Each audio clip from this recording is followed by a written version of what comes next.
Hey, Roaring! Hey, Roaring! Hey, Roaring! Ik hoor een turf in Tom's penis.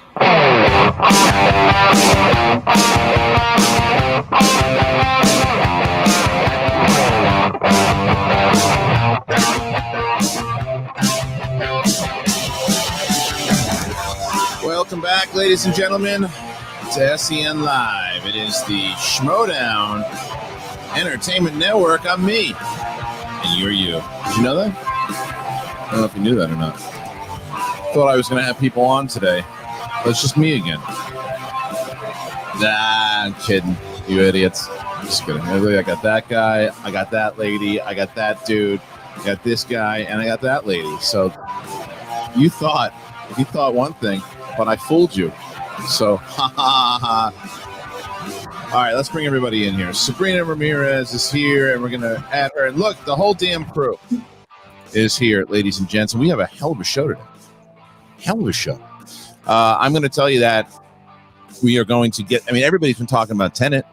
Is it coming out? Is anybody going to be able to see it? Guess what? RB3 saw it. He saw it yesterday. He's going to review it. He's going to tell you about it. No spoilers. Don't you worry. What the hell's Roxy doing on a Thursday? Isn't that crazy? Well, guess what? She's got a big match coming up tomorrow. One of the biggest matches, if not the biggest match. Roxy on the co-main event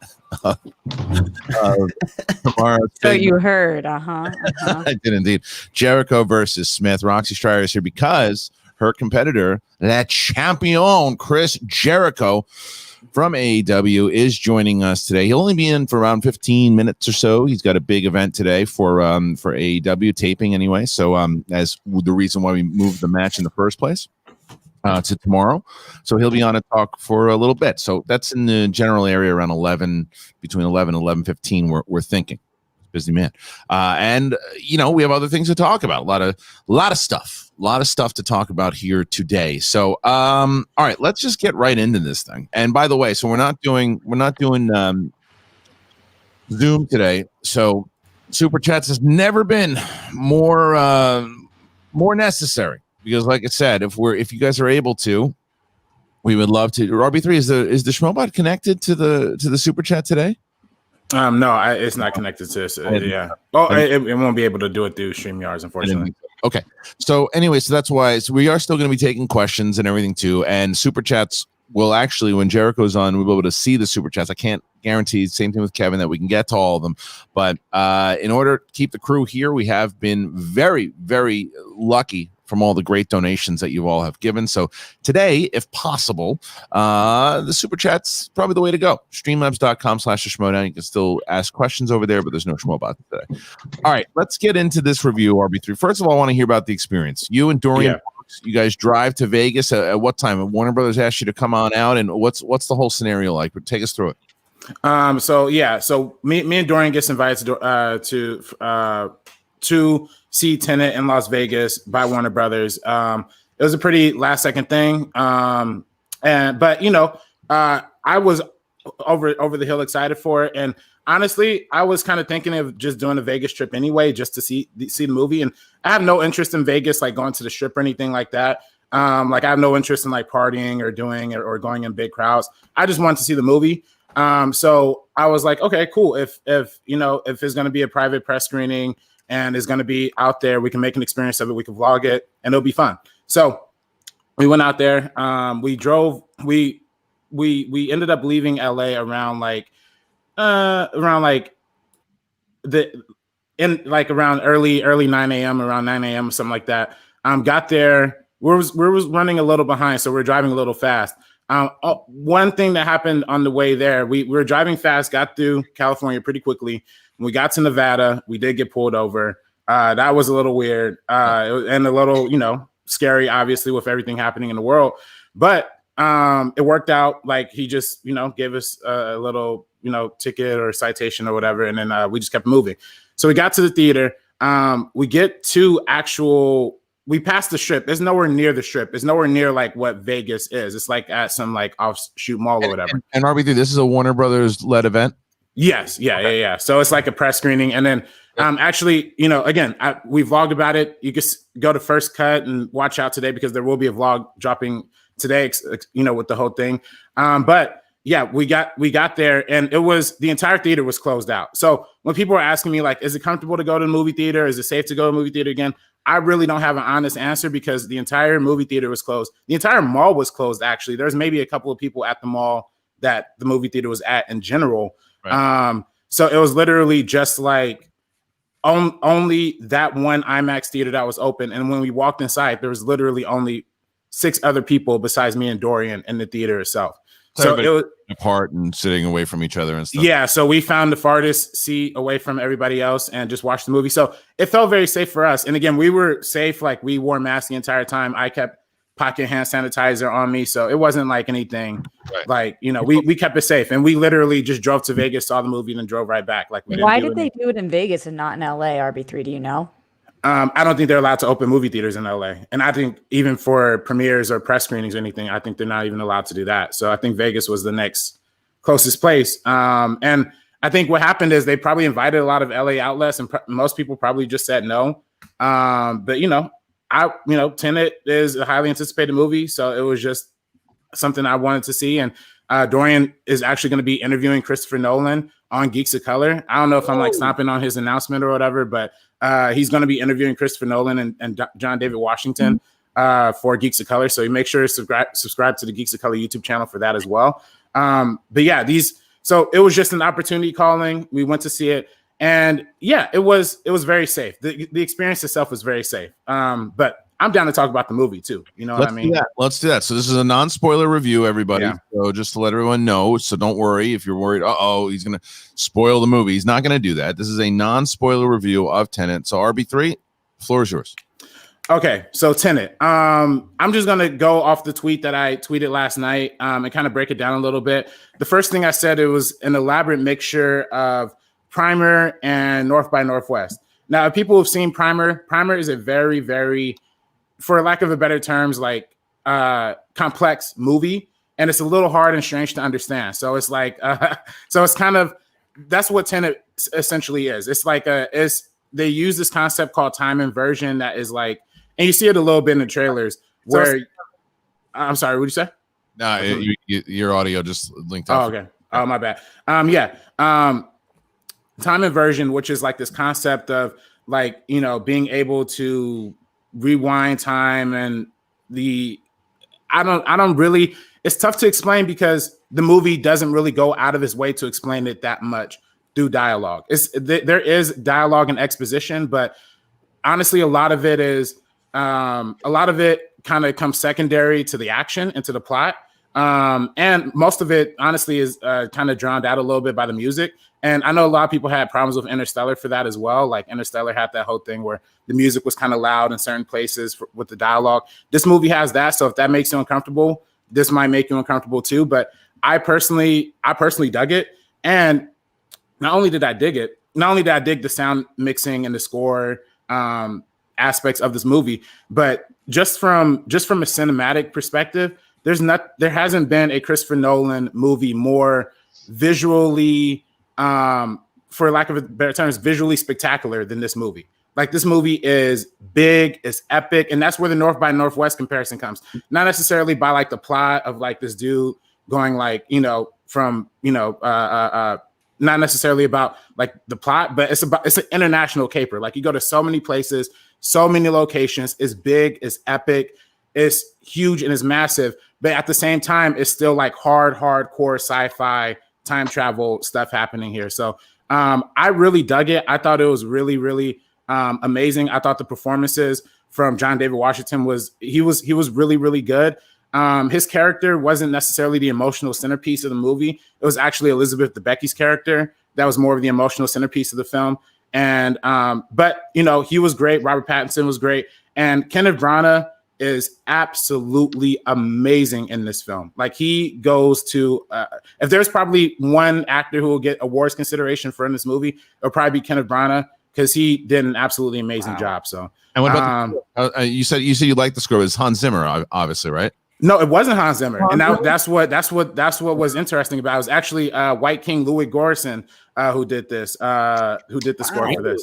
Yeah, so it was a little bit of a different feel. It was a little more electronic, a little bit more like modernized, and but it was still the traditional like Nolan suspense thriller kind of thing that you get. So, and I gotta applaud too. I don't know how they did the time inversion effects, but there are multiple times where certain characters are going in normal speed and other characters are going in reverse speed. And in the background, some background is going one way. And it is absolutely insane. It is mind blowing how it goes. And, people I saw some people respond to my tweet, like, he's saying, he couldn't really understand it because it's confusing. It's not necessarily like convoluted. It's not necessarily like too much. It's very purposeful. You could tell that everything's very purposeful, but it happens so fast and there's so much information happening on screen. It's just hard to capture all of it like real time. So it does warrant a lot of rewatches. And I was going to say, it's a movie that you definitely need to see again, right?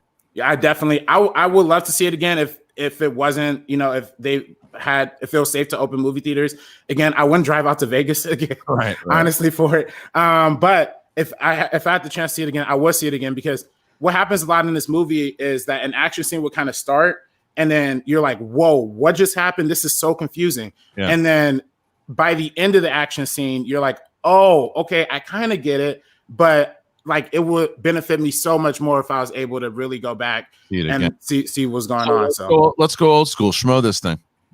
If I had to schmo this, if I had to schmo this one, I would go with a solid 4.6 out of 5 schmoes. I think it was really, really great. I thought it was fun. I thought it was epic. I love movies that make me think, and this movie had me thinking the entire time. Yeah. And, it's not necessarily as, I guess kind of emotionally in depth as like maybe like Inception or, what Interstellar tried to be. But I think for the concepts and the character development that you see from, both John David Washington's characters and Elizabeth Debicki's character in this movie, I think is absolutely amazing. So I really, really highly recommend. If it's safe to see it in your place, and please, people, this is the most important part.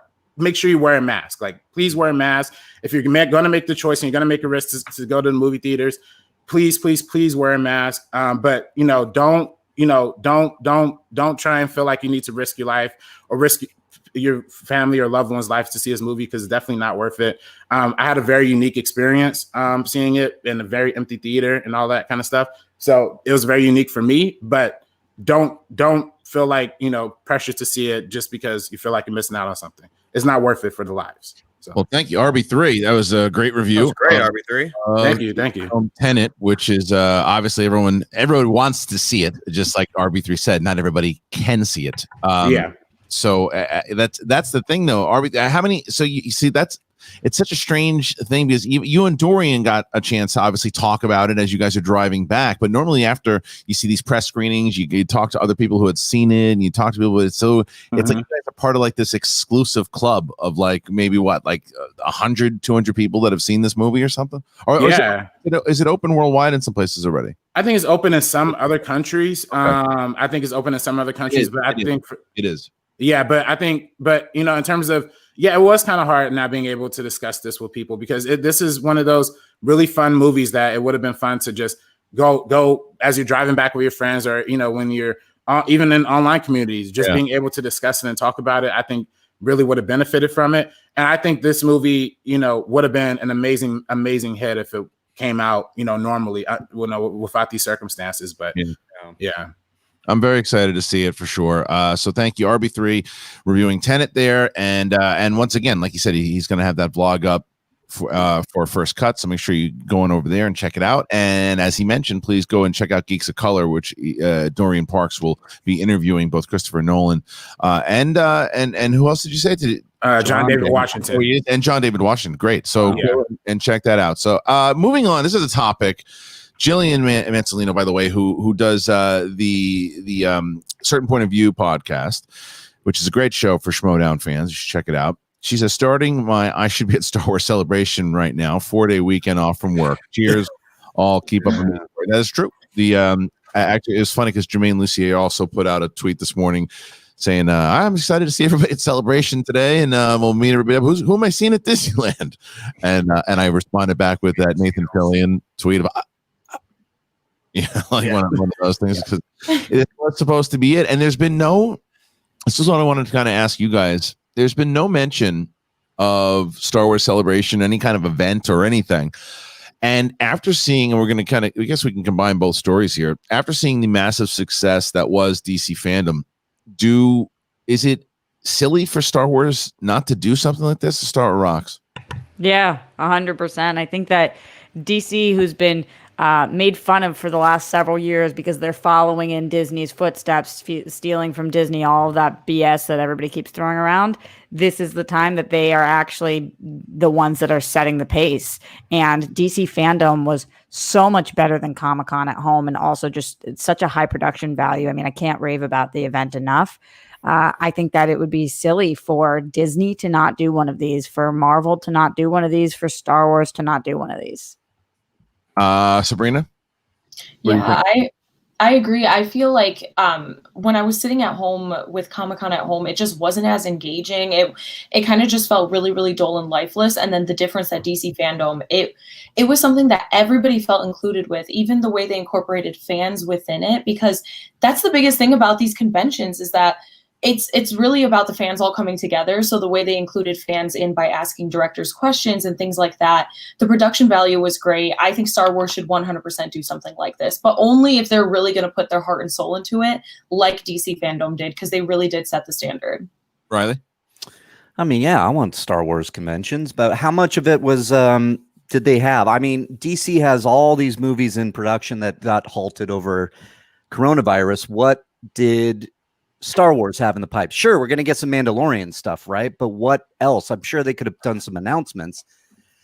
I just don't know how much they had planned, but it's a chance to drum up, show some comics, show some books, give us the Mandalorian, announce more cast for Obi-Wan, show some stills. I mean, there's rumors that Obi-Wan has started filming actually, so maybe they could have had something, but right. Well, that's the big thing, and you're right, Reilly, because what it comes down to, it's a matter of the how much material. And if you look at that interview that Kathleen Kennedy had a couple of days ago, where she was saying that they're kind of stepping back from doing movies for a little bit and they're focusing in on television. But I still don't think they have an absolute plan as far as what all their television shows are. So Roxy and Reilly were 100% right. DC has had they have a plan. They have movies. They have even the movies that aren't even all the way shot. You look like Black Adam, they have an idea of what their slate is and what they're doing. They know what their slate is. Star Wars is I don't want to say disarray, but they are definitely not locked in. They haven't been locked into a full plan. They've been kind of just throwing everything against the wall since this whole thing started. And once Disney bought Lucasfilm, it's just been like, oh, that's working. Okay, we'll do that. That's working. Oh, that's not working. Wait, cancel that. Wait, fire them. Do that. Wait, what's the plan? What? And so you can't do that, especially now with the digital age. So they have to have a plan. I'm glad that they're not just saying, let's just do one to do one. I think that they should do one, but if they don't have a plan again, maybe they're learning from past mistakes and they don't do it, because I would much rather them, because I agree with you, Roxy and Sabrina, the Comic-Con one was a miss. It was dull. And especially because this is not any bias. Like we just came off of that Skybound one, which I thought they did really well. Yeah. And I think they handled that really well and put together the stuff that they wanted to promote and get out there. And they had the guests and they had some stuff and they showed what was going on in the company. And I think obviously DC fandom had that times 1,000 because of all the hype behind it. And that to me is the way you do digital conventions. Don't just throw things against the wall. It's dangerous. Goddard, what do you think? I'm wondering what the future of Comic-Con is going to be, because we've seen Disney has pulled out with, D23 and Star Wars Celebration. We saw Marvel make like their whole huge slate announcement last year. But now with DC being so successful with fandom, like, is Comic-Con going to like kind of shrink down a little bit? Like, because if DC's like, oh, we don't need to pay to go to Comic-Con, we can just do our own thing and everyone will love it. And 22 million people will tune in and we'll totally like kill Comic-Con like in the same format.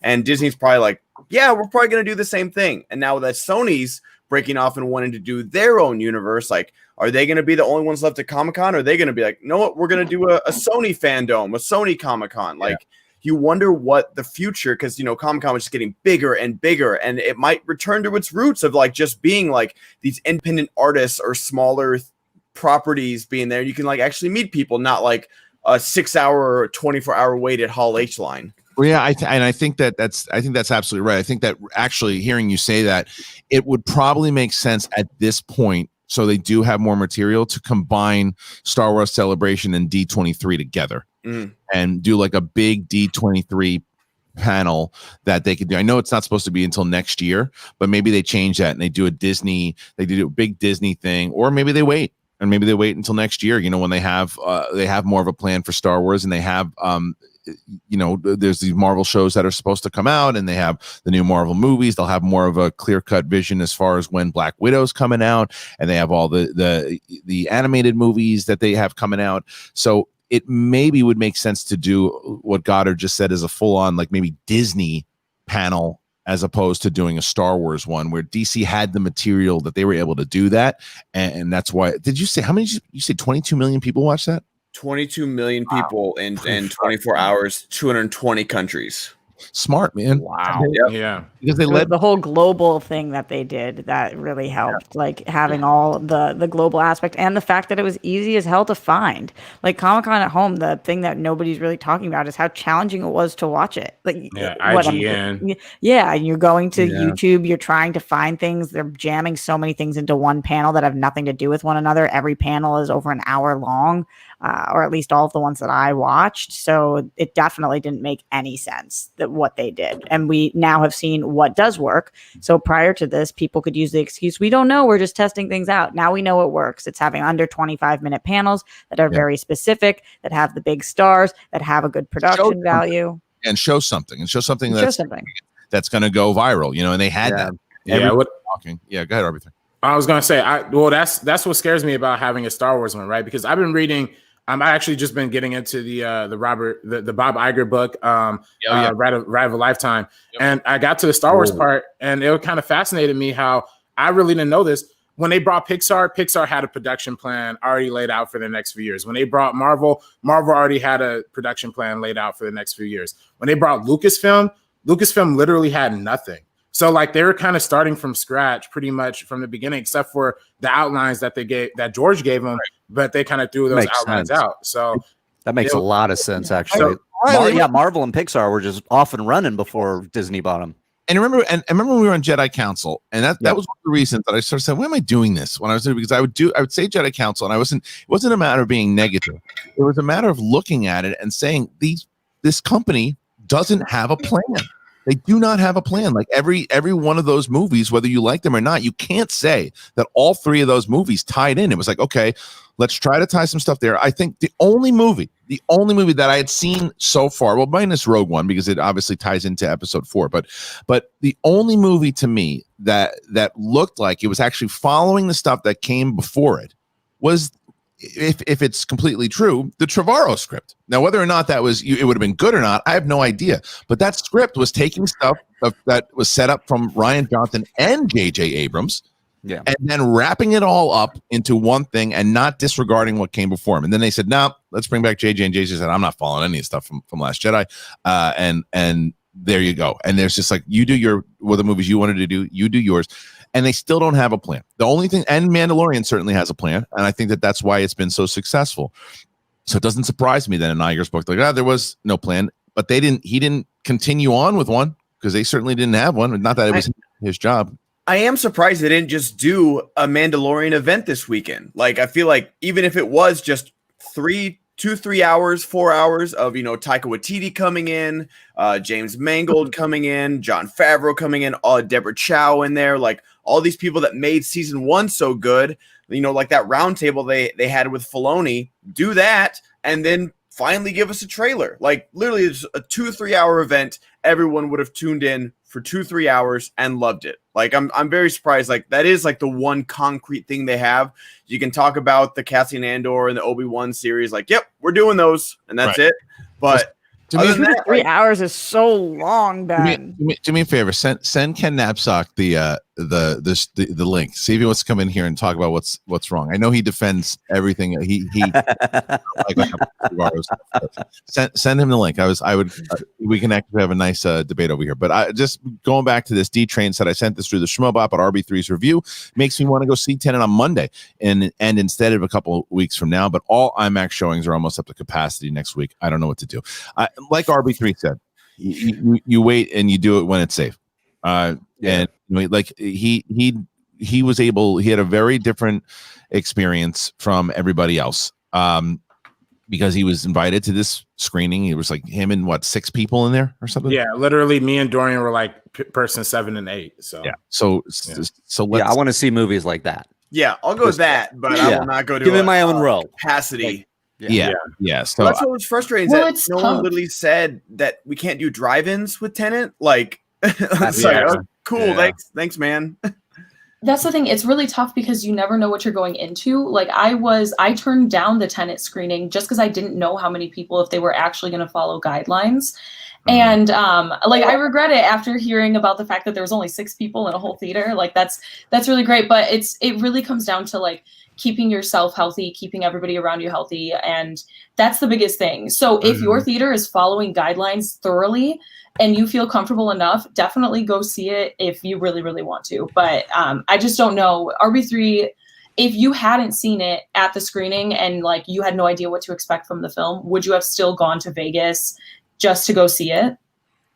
If I would, if it wasn't like a press screening, I probably would have like went in like a full hazmat suit or something like that. Yeah, like if I really wanted to, but I would have probably waited a little bit and seen how things would have played out. Like I would have not probably went the first couple weekends because I'm sure it's going to be crowded. Like you said, the IMAX thing almost up to capacity. Yeah, I don't want to see I don't want to be anywhere where there's more than like 10 people right now or 5 people, honestly. So I can understand not being wanting to do that, but it just depends. You got to be safe too. Like for me and Dorian, hand sanitizer in the pocket constantly. Dorian literally wore gloves. We wore the mask the entire time, even while we were driving. Like, so we took it like very, very seriously. So it was very much like, let's make sure we're safe and make sure. So just as long as safety is your top priority, that's definitely important. Yeah. I also turned down the screening just so everybody knows, but mostly because I wasn't invited, So that I also turned down the screening. Yeah. Well, Christopher Nolan was like, "Do you want me to come over and we'll Netflix and chill for a little bit?" But I was like, I didn't know if he's gonna wear a mask. Ben, I feel you on that. That was tough turn down. Sorry, Kristian. Yeah, but then you told him it was going to be in a car, and he said no. Yeah, exactly. Yeah, you got to, keep yourself safe. Christopher Nolan be damned. That's right. That kind of sucks about the drive-ins because this movie should be seen on the biggest screen, and the drive-in is literally probably the biggest screen. So that's probably because of the sound. Yeah. That's why, because if the sound's already kind of a mess, because I know Interstellar, that was probably my biggest issue. And then to hear that, because I'm such a dialogue person when it comes to film, I always want to pay attention to the writing and the dialogue. And I'm kind of disappointed to hear that a little bit of that gets muddled by the sound design and score. Yeah, I'll just have a theater worker just come in and like bang on my car window while they're trying to explain the plot, and then that'll be perfect. Breed X says, "Am I the only one who thinks Nolan is a piece of duty for demanding theaters to show Tenet?" What, you don't say shit anymore? What happened? I think duty sounds funnier, especially the fact that it's a duty. It's a duty. He's smiling. Duty. It's like plus the fact it is also fun. You fancy, huh? Dude. Duty. That's what my dog, my 3-year-old calls everybody. She's like, "Hey, Daddy Duty," and like she Daddy Duty calls everybody like Mommy Duty, Vivi Duty, and then the neighbors next door. We're talking to the neighbors, and the lady's name is Jody, and so my wife goes, "Oh, this is Jody," and my 3-year-old goes, "Hi, Jody Duty." Nice. So anyway, am I the only one that thinks that Nolan is a piece of duty for demanding theaters to show Tenet? I don't think he's a piece of duty, but what I'll say, I think his behavior is not great for that. I think I said this yesterday on the show, which is he is clearly an artist that wants to see his stuff made. But I also think that you have to look around and say, all right, well, maybe I shouldn't do this because the way it's going to be perceived or this, so I don't know. I don't think one negative thing about him about this. It's your movie. Do what you want. And if people don't want to go see it that way, then they won't. And speak with your money, people. Like speak with by showing up or not showing up. If he wants, it's his art. And if he wants it to be seen in a certain way, would I do that? And, Kevin Smith, who came on with the good enough theory and making sure people see it, are some filmmakers going to do that? No, but Christopher Nolan is different. But Roxy, but the difference is you're talking about it in a way that most just reasonable humans would look and say, you know what? I'm either going to spend money in this or I'm not. The problem is that when you have a guy with a celebrity and that type of power, that, if he's saying it's okay to go see his movie, then I'm going to go see it. And you're still, it's a risk that you're putting people at because you're not allowing them to see your movie any other way. So, and if they really want to see it and they really want to go, that you're saying, no, you're letting them know that, okay, I'm putting our movie out there, so it'll be safe, and the theaters are going to lock down this thing, and nobody can guarantee safety right now. Nobody can guarantee that, and they think because this guy is saying, well, that's the only way you can see it. All right, well, no. Isn't that literally every single celebrity with anything they say? You're in a different plane. So this is what we're talking about all the time with separating the art from the artist. In this situation, he's not even actually doing anything. He's just releasing his movie. So I like to think that people are smart. And if you're not, then you might get scorched. Yeah. Well, it even goes to show because Tom Cruise posted that video on Twitter going to the London premiere. And even then, that theater actually looked at way higher capacity than what RB3 is talking about. It looked full. So that's why when I got the invite, I was like, I don't know if I can go to something in a situation like this. I'm meeting my boyfriend's parents in 2 weeks and they're older. Who? I don't want to put them at risk. Yeah. What are you doing? Exactly. So anyway, so I don't want to Also, put were them you at invited risk. to the screening? I'm unclear. You were invited? Yeah, I was invited, but I turned it down because I don't want to put my boyfriend's parents at risk. They're older. That's the turn of events. Good, I got it. All right, now Stay I'm on target. But that's the thing, because that video Tom Cruise posted. I didn't hear that last part. Right. Anyways, that video. Star Wars said stay on target. Sorry, so I just had to. It was right there. It was so perfect. Go ahead, right here. So yeah, that video Tom Cruise posted, it was definitely higher capacity. And him promoting it, that's the kind of issues that I have. Just with these people with positions in power, like a lot of people will listen to what Christopher Nolan says when it comes to film, and same thing with Tom Cruise because they're so influential. And I just don't want people to be irresponsible later on and go see a movie and then feel like it's okay to go to like a small party and then all of that just because these little things are opening up. It's not okay to risk all of this just for a movie. If you're safe, like if I was in my house by myself for the next 2 weeks or more, I would have gone to see Tenet because I'm only putting myself at risk. It's when I'm putting other people at risk that's the issue for me. Yeah. And will you also be confirming that you will not be playing for the Rockstars next season? No. Wow, that was a quick no. Okay, I see what's up. It's fine. I'm chilling. I'm just gonna watch Tenet at home once it comes out on VOD next year. Yeah. Your That's all I'm manager's doing all really year. well right now. That's He's fair. great, isn't he? Oh, Are you doing well? Didn't say that. Just saying that your manager is really, really great right now. Also saying that having a woman in your corner during this time of a tough week might have been nice. And I am in your corner about that stuff. So you still do have me. I'll throw that out there. But you don't even want to talk, then you don't want to talk. It's okay. All right. That's okay. Let's stay on target, as Reilly said. All right. So what's our next topic here? No, keep going. Come for the Tenet Netflix, review, stay for the awkward. Got it. I threw you the softball and you just swung at it and ran away from the plate. Exactly. Yeah. Like, have you ever seen like softballers bunt where like they're halfway out of the plate? That's exactly what I was doing. Pitch came up. You said "fuck this" and started watching Tenet in a movie theater. I just took the pitch and then just like walk. I'm gonna take my base. That was that. Netflix just ordered an 8-episode series of Resident Evil, the live-action drama series based on the Capcom video game. Constantine Films, which produced the 6th film franchise adaptation, will serve as the studio behind, with Andrew Dabb serving as the writer. No word on if Mila Jovovich will star, but it's going to take place. The first follows two 14-year-old sisters, Jade and Billy Wesker, who are moved to Raccoon City. a manufactured corporate town forced on them in adolescence. The more that they spend time there, the more they realize this town is more than it seems. So after all the Resident Evil movies, after all the Mila Jovovich, after all the Paul W.S. Anderson, are you guys interested at all in a Resident Evil Netflix series? So I'm sorry, Ben, because I just gotten an email that kind of came in that I had to check just for a second, because did they say inside of this Netflix series that it would be based more on the games or more on the just continuation from what was set up in the movie? It doesn't say. It seems like it's going to be a totally new thing because it's a new Raccoon City. It seems like it's going to start from the beginning.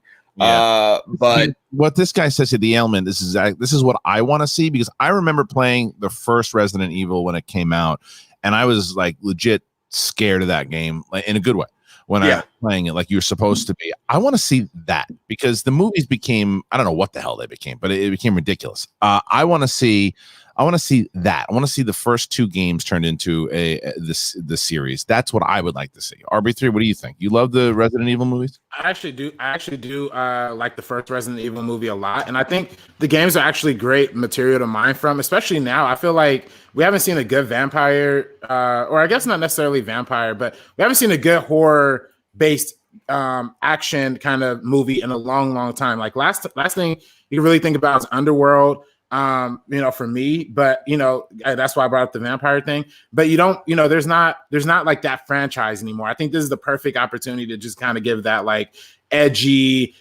dark horror franchise a go. I would love to see it. Reilly, what do you think about this? I don't know. I'm not crazy about the fact that the film producers, which the tone of it is not my cup of tea. I like more straightforward horror.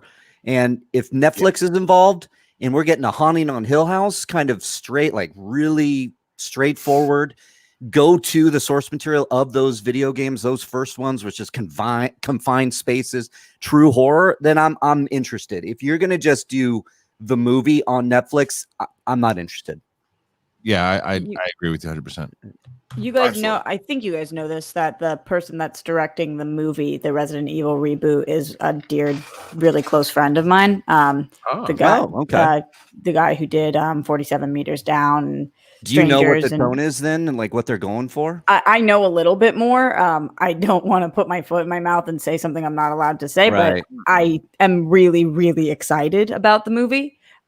So this came as a little bit of a surprise to me, honestly, because it was interesting to see that they're doing multiple things at once, and hopefully they're able to figure out a way to make all of them work and not just kind of like ditch one and have one be a side project. But I'm really, really excited about the movie. I think that the movie is going to be excellent. Well, that makes more sense than if they're going to carry the tone over to Netflix and have that series and then have a whole new reboot with this movie. Like, because I'm digging a new tone, and that's maybe what your friend director is going for, like something completely different. Yeah, just based on background, he does come hardcore from the horror world, and that's what he came up in. So that's, I think, the person that you want working on this. Yeah. All right, so before we move on, just a reminder, everybody, head on over if you want. We're waiting. Chris Jericho will most likely be in here in between the 11 to 11:15 hour. We get to talk to him about totally. So we're looking to have Chris in here, and when we do, obviously, we'll be interviewing him and talking to him about everything going on. The big match with both himself and Kevin Smith tomorrow for the Schmodown, one of the biggest matches of all time. So hopefully you guys are ready. And by the way, it's not pay-per-view. It's just going to air on the channel. So all you need to do is the link has already been sent out. All you got to just put a reminder and subscribe to the channel. Obviously, if you haven't done that, 5 p.m. tomorrow, it is going to be Andrew Guy versus Ben Bateman, and then in the undercard match, Chris Jericho versus Kevin Smith. But just a reminder, if you can put in, we are going to go to streamlabs.com/the Schmodown after Chris is here, and we'll be taking your questions. So please submit those. Like we had said many times over, this show is really run on donations. It helps keep the crew here. And with the Schmobot not being on today, we definitely would encourage them if you can. So here's another super chat. Big Mo's movie review said Resident Evil is prime for a good TV series. Mm-hmm. It is a great story to tell. I hope it's done great. It needs to be scary and more faithful to the game. I couldn't agree more. I think that's exactly what we need to do for sure. Wasn't The Witcher based on a video game too? Or I guess it's based on a book. Based on a book. Yeah. But I mean, Netflix did a good job with that. So, like, they should get the guys from Overlord to do Resident Evil because, like, that was literally a Resident Evil game right there. That it was scary. It had good action. That's a good one. Yeah, I loved Overlord. Wasn't he supposed to do Flash Gordon? The director? Yeah, of Overlord. What's the director's name? No, Julius Avery. Let me see. Is that it? Every time you hear Flash Gordon, do you guys think about Mike Kalinowski also? Not as much. Yeah, Julius Avery was supposed to do Flash Gordon. Okay. This was announced in like 2018. Flash Gordon with Fox though, or it was at the time. But Flash Gordon script from Overlord's Julius Avery reportedly hardcore, status unknown due to the Disney Fox merger. So who knows once that merger happened? But this came from Boris Kitt back in March of 2019. He said last year Julius Avery signed to write and direct a Flash Gordon movie for Fox. The script is in, heard it's hardcore, but unclear what the status is given the acquisition. Another takeaway: Disney now owns the rights to Flash Gordon. So that's when you say hardcore for Flash Gordon, Kristian, would you want hardcore Flash Gordon? What does that mean? Like a little bit more gritty, a little bit more, or do you? Not as cheesy. That movie can be done. That movie can people don't understand that Star Wars came from Flash Gordon. That's where it came. Right. Now, there was not that Star Wars is hardcore by any stretch of the imagination. It was kind of based on those old kind of serials and stuff. Yeah. So I think that you can do it though and update it for like today in the 2020s, if you will, and you can make it a more serious movie. And like I thought, John Carter, by the way, was not goofy. John Carter was done very well. John Carter's an underrated film. It is It is not as bad as it is made. No, it was just poorly marketed and way too much money. It's cost too much money. Yeah. It just cost too much money. It was like you just can't spend that kind of money on first of all, at that. I think Taylor Kitsch is a very good actor, and I think that a lot of times he kind of excels in the supporting roles. Whether you look at Lone Survivor or even though True Detective season 2 was piss on a platter, he was good. Yeah. He's usually really good in those. Or he was great. Piss on a platter. That's a really tough one. It's just like it's hard. All over the place. I know it sticks with you. You're like, how do you not even poop on a platter like the doo-doo? Duty. Duty. Yeah. What happened with that season? But God. But I wonder. All my impressions stuck, even my fart. Really, Reilly? Okay. I thought. It was I didn't. No, it was just the feedback. You know, it's just like move it away a little bit, Rox. Better. It feels like I'm gonna die when I do that. I mean, that is really hard. Sabrina, what would you rank that impression from 1 to 5 most? Oh boy, it's definitely a solid 5. It's perfect, Roxy. Thank you so much. You're so great. Honestly, I really appreciate that. Thank you for the support. Women supporting women. Let's go. Yes. I'm gonna pass out. I'm alone. I'm gonna pass out. This is gonna be the death of Roxy. What happened to her? She was trying to fart with her mouth. Yeah. It didn't go very well. Good job. In your obituary, Roxy passed out on a show where she was promoting her co-main event of Kevin Smith and Chris Jericho. Co-main event. Not a fucking If I die from doing the fart noises and you guys publish that I was in a co-main event, I will be so mad from the grave. My explanation on it is this: your explanation is bullshit. Did you hear it? No. Just how do you know what it is? Because there's no world in which there are co-main events. There is. It's inside of the Schmodown world. It is. So listen to me. This is the beauty about the StreamYards. This is why I like doing StreamYards. Okay, so listen to me. You're powerless. Wow. You're power. That is the equivalent of the mic in the muting the microphone back in the day, right? Text Jericho real quick and say that his appearance today is canceled. Hold on. Let me oh shit! Do that. Look, as far as who's bringing in the numbers, who's bringing in the viewers, it's not a question. It's Jericho and Smith. Who is the main event from anybody who doesn't know what the Schmodown is in general? It's Jericho and Smith. Who is the reason you're going to tune in for this match at all? It's Jericho and Smith. There's no doubt about it. As far as stature inside of the league, you have a number one contender match for the champion. Whoever. It's not even a title match. This is an undercard. If I've ever heard of an undercard, if there's ever been an undercard, this is the undercard. It's an undercard for the stature of who Jericho and Smith are. There's no argument with you there. I'm talking about as far as when you look at the league, if you looked at if it's not Chris Jericho and Kevin Smith, as far as their stature in the league, two rookies who have never played before in the main event, because they are obviously the main event because of their name and what they've accomplished in their careers. There's no doubt about that. As far as the former champion who is playing in the undercard for a number one contender match against a guy who beat the current champion. And they are so lucky. Good for them that they get to be the undercard. That's awesome. No, seriously, it's really good for them. Yeah. Good job. Look, as far as the overall RB3 likes this one. As far as the overall event goes, they are the undercard. As far as the Schmodown stature of the league, it is as far You're as literally just talking about who's played more. No, I'm not. So it's not about who's played more. It's about in a certain aspect, sure, but also what they've accomplished in the league thus far. It's like, when you have celebrities, they are accomplished. I hear you. So look at it like this: when Chris Jericho was the champion of WWE, or shoot, AEW, right? Or let's say we would go back to where Mike Tyson is coming in back then, and they put Mike Tyson wrestling in a match, right? And they put him on the top bill, or even when Ronda Rousey came in, they put him in the top bill. The people that were in the league for a while, they would still could get, like, Ronda Rousey would be the main event, and AJ Styles and I don't know, somebody else could be the co-main event, because for those wrestling fans who knew, if you were just tuning in because you heard Ronda Rousey, they're still celebrities. All of them are.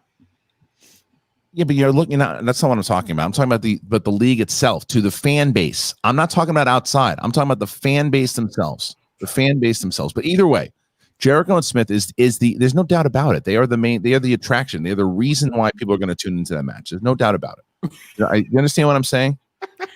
Yes, of course, because I have ears. But I hear you. What did you think I thought your logic was going to be on this? It's not a big deal. It just needs to be known that they're the undercard. It is what it is. Yeah. And congratulations on being the undercard to my massive match. True. It's fine.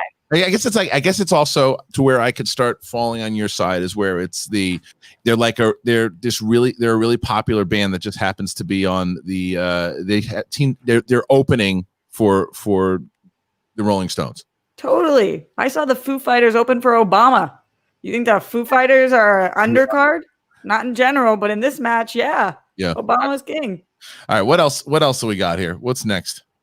NBC Universal has formally ordered its Joe Exotic series starring Kate McKinnon as Carol Baskin. We heard it was rumored, and now it's official and will be streaming on Peacock.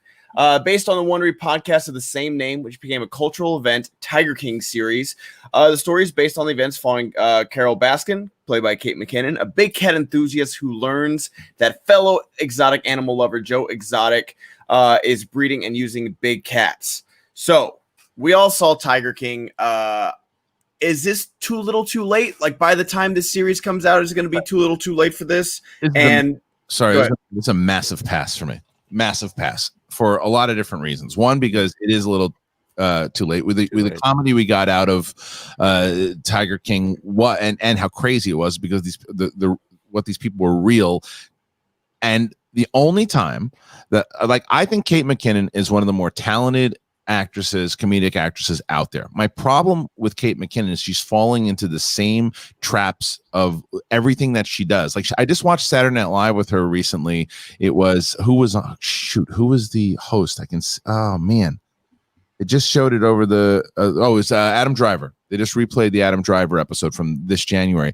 And there's this scene where he's talking to all these kids, and there's one kid who like blew up the toilet and he can't figure out who did it. And it's Kate McKinnon, but she's not acting like a kid. She's acting like the same character that she does in every single thing with the, that one character she does when she's talking about she's got the cigarette in her mouth. She's talking about all these things that happened to her, like alien abduction and all that. Like, so it's like the same character, and she either dances or she makes faces, and it's like, she's funny, but she's doing it in every character. And I feel like that's all Carol Baskin's going to be. The best I've seen Kate McKinnon recently was in Bombshell, because she was a real character. I felt she was a real person, and she killed it. She was so good in that. I saw yesterday, and she just does it. She seemed like she was a Saturday Night Live character in a movie that was, it had a very different tone. So I'm worried that this Carol Baskin is just going to turn out to be some over the top Saturday Night Live character.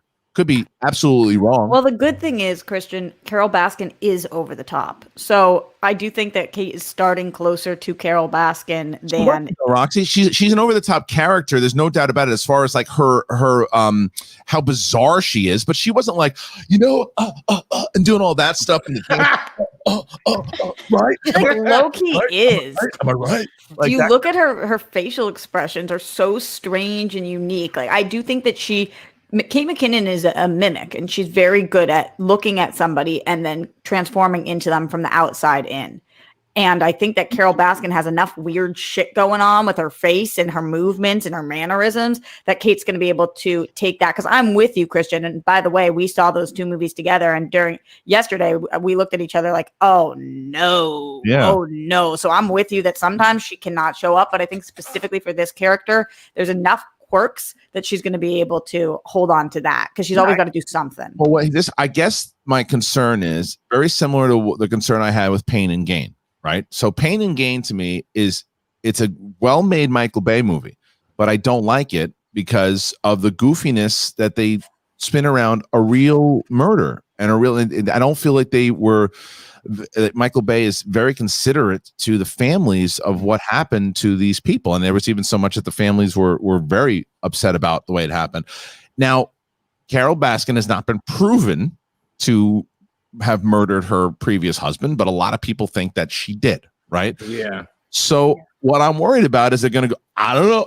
Did I do it? I don't know. Did I do it? Oh, well, that's what I can do. I don't want to see that. And I might be wrong. She might be approaching this the same way. And Roxy, you could be right. Maybe she takes over what we saw in that doc. I just think that she's so over the top.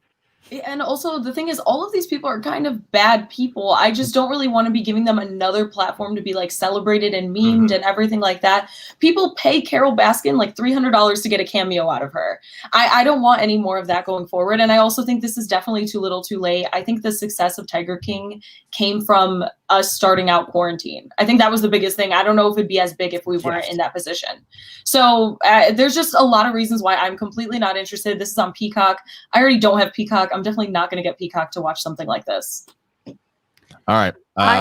Yeah, go ahead, Rox. I love Sabrina's, like, because today we've learned that you are nervous about the mask situation and like totally get it with Christopher Nolan. You want people to do the right thing. And this, you don't want people who are bad people to get more of a highlight. I could not be more on the opposite end of the spectrum. Like, I love watching shitty people. Give me all the shitty people. I want to watch you on TV. You are the most entertaining. Let's spotlight the fuck out of you. I'm going to sit there with my popcorn, because the truth is, like, we do this, whether it's serious or jokes. The thing that we need to know is how bad some people are. And we see it in movies anywhere from like a World War II movie in which Hitler is there, like, and that's the worst of the worst, obviously, all the way up through the Carol Baskins who may or may not have murdered her husband. I want to watch that shit because you guys are something I could never be, which is pure. You've got evilness in you, and I can't identify with that. So watching it is so good, like just so entertaining, and I can't even turn off the part of me that's like, no, do good for the world, Rox. I'm like, be shitty, be fucking shitty and shine, baby. I totally get that for entertainment purposes, but I just feel like there's so many stories that need to be told and so many things we need to highlight, and this isn't one of them. We already did. So I don't know what this would offer for their story or anything like anymore. Kate McKinnon was the best part about Bombshell 100%. But yeah, I agree with Kristian about playing this role. I honestly think it's going to be a huge mess. That's really, at the end of the day, I don't think this is going to be as entertaining as we think. The actual people are entertaining, even though they're shitty people. They are entertaining. That's why people also clung to the show. But I don't know if it'll be like a caricature, if we have like Kate McKinnon playing this ridiculous person and now we're watching it. I'm not attached to this at all. Well, exactly what that chat said. Oh yeah, go ahead, RB3, go ahead. Well, my question is, how much Tiger King can we tolerate? Like, we had the Netflix documentary, we have this show. There's a movie in development with Nick Cage playing Joe. Yeah, Joe King, Tiger King or whatever, Joe Exotic. And then we have a Broadway show where Josh Gad is playing Joe Exotic. So it's like, give me the Tiger King. Wait, yeah, we do. Broadway RB3. show now? Yeah, we do. Yeah, that's too much. Bring it on. Well, see, the thing is, I would rather have a Broadway show about the Tiger King than I would a goofy sitcom show about it, because and again, I do not know if that is the case. Like, so that how that chat just said, if Kate McKinnon is approaching this the way that they did Leonardo DiCaprio when he was playing Jordan Belfort, then I'm interested.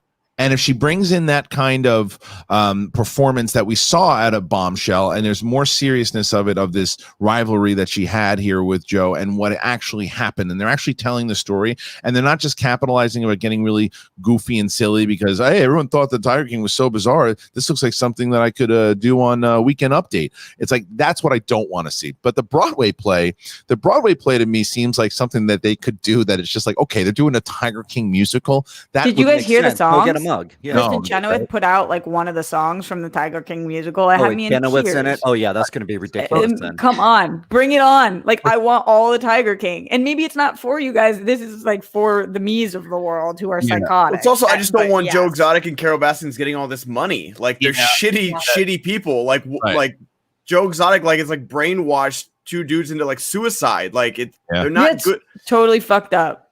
Yeah, and that's more attention and more money. Yeah, that's why I had a problem with Wolf of Wall Street, that Jordan Belfort was getting money from it. Like, Jordan Belfort deserves to be in prison for the rest of his life. He sued because he said he didn't get the money he was supposed to get. So good. How Fuck are that they guy. getting? How are they? This is a legitimate question. This is not me being a bitch question. How are they getting more money? Why would they not get money from someone using their likeness in their story? I don't know. Like, for example, like press interviews. It's not necessarily because it was documented in a document. How much is open to public record. Of course, it's self. There's not a guarantee that they're going to be being paid. You know, every time that we do a movie about the Boston Bomber doesn't get paid because it's a public event. So it depends, though. It depends on what they're doing as far as what part of their life is the public record stuff that they aren't able to be. There's a very good chance that they don't get paid at all. Well, they might not get paid directly from the movie, but yeah, the attention is true. The attention is real. But that's why I asked about the money. And even like Tanya Harding got all like that stuff after I, Tanya. Exactly. If you're Carol Baskin, though, do you continuously want that attention of, hey, we're pretty sure you killed your husband? I think she does, Kristian. Yes, I do think she likes that. I mean, she's like, it's so crazy. People think I did this. Yeah, I guess. Oh my god! I would not be surprised if Joe Exotic or Carol Baskins isn't on Dancing with the Stars in like 2 years. Yeah. Probably. And that's Carol Baskin. She's definitely going to do that. All right, cool. So as we wait for Chris Jericho, we will go into some other things here too.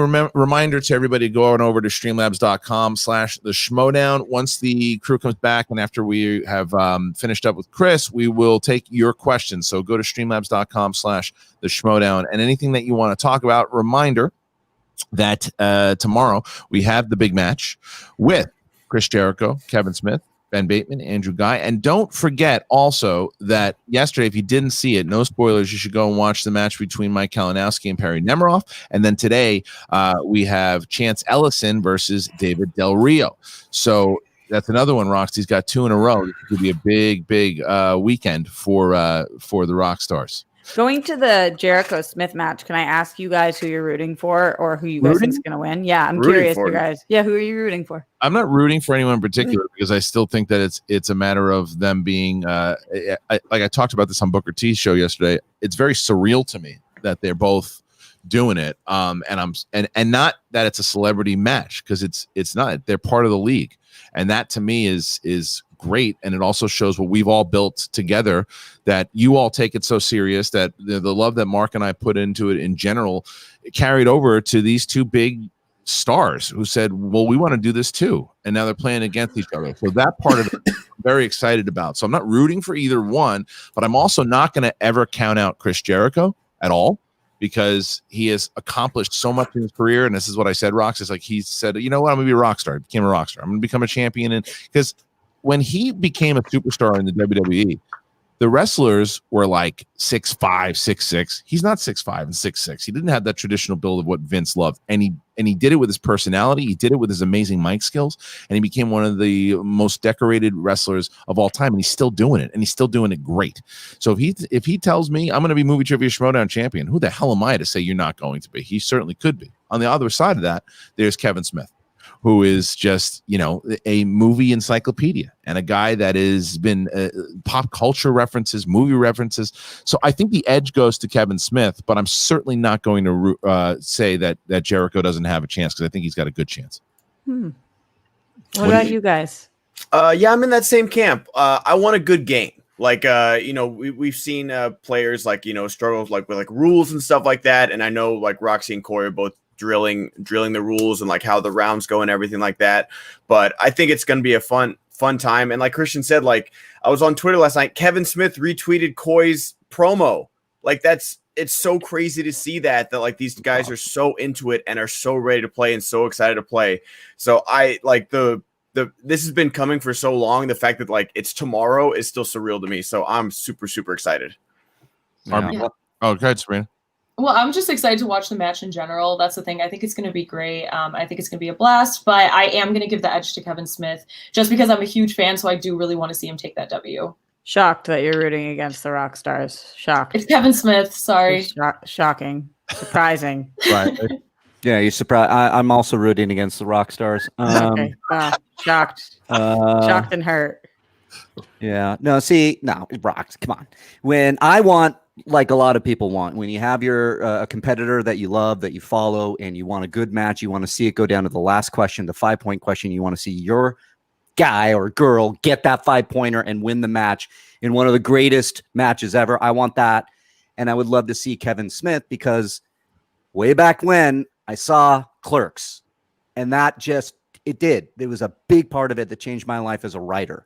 And so, of course, I'm going to root for Kevin Smith, but I can't wait to see Jericho and see what he's got.